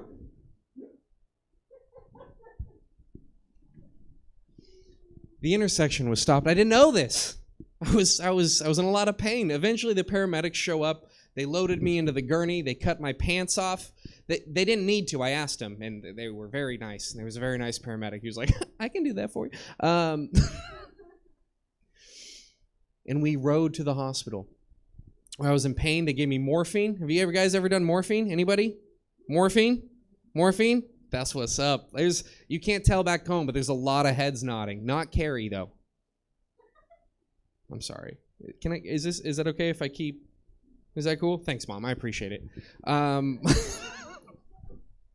They gave me morphine in the ambulance. It was a 7-minute ambulance ride from the intersection I got hit in to the hospital, and they gave me morphine twice.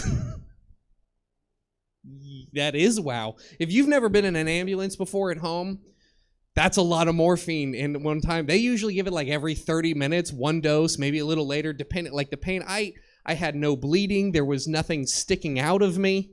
I mean, I wasn't wearing pants, but Stupid.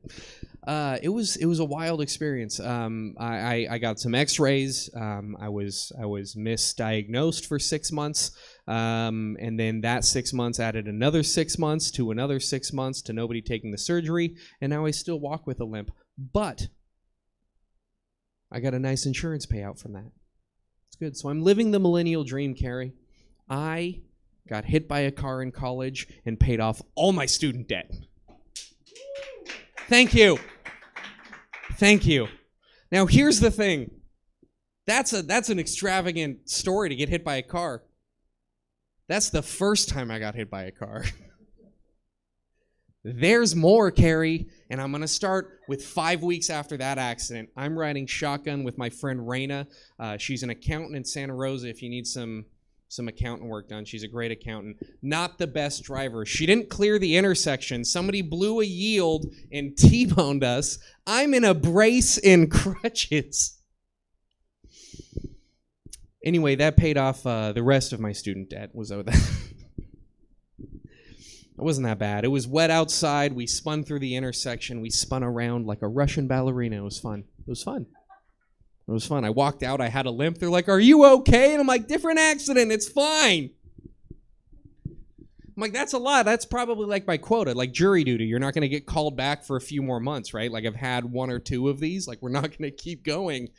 Fuck, 2 years later, I'm driving to North Sacramento. I was living in Napa at the time. I'm about halfway there.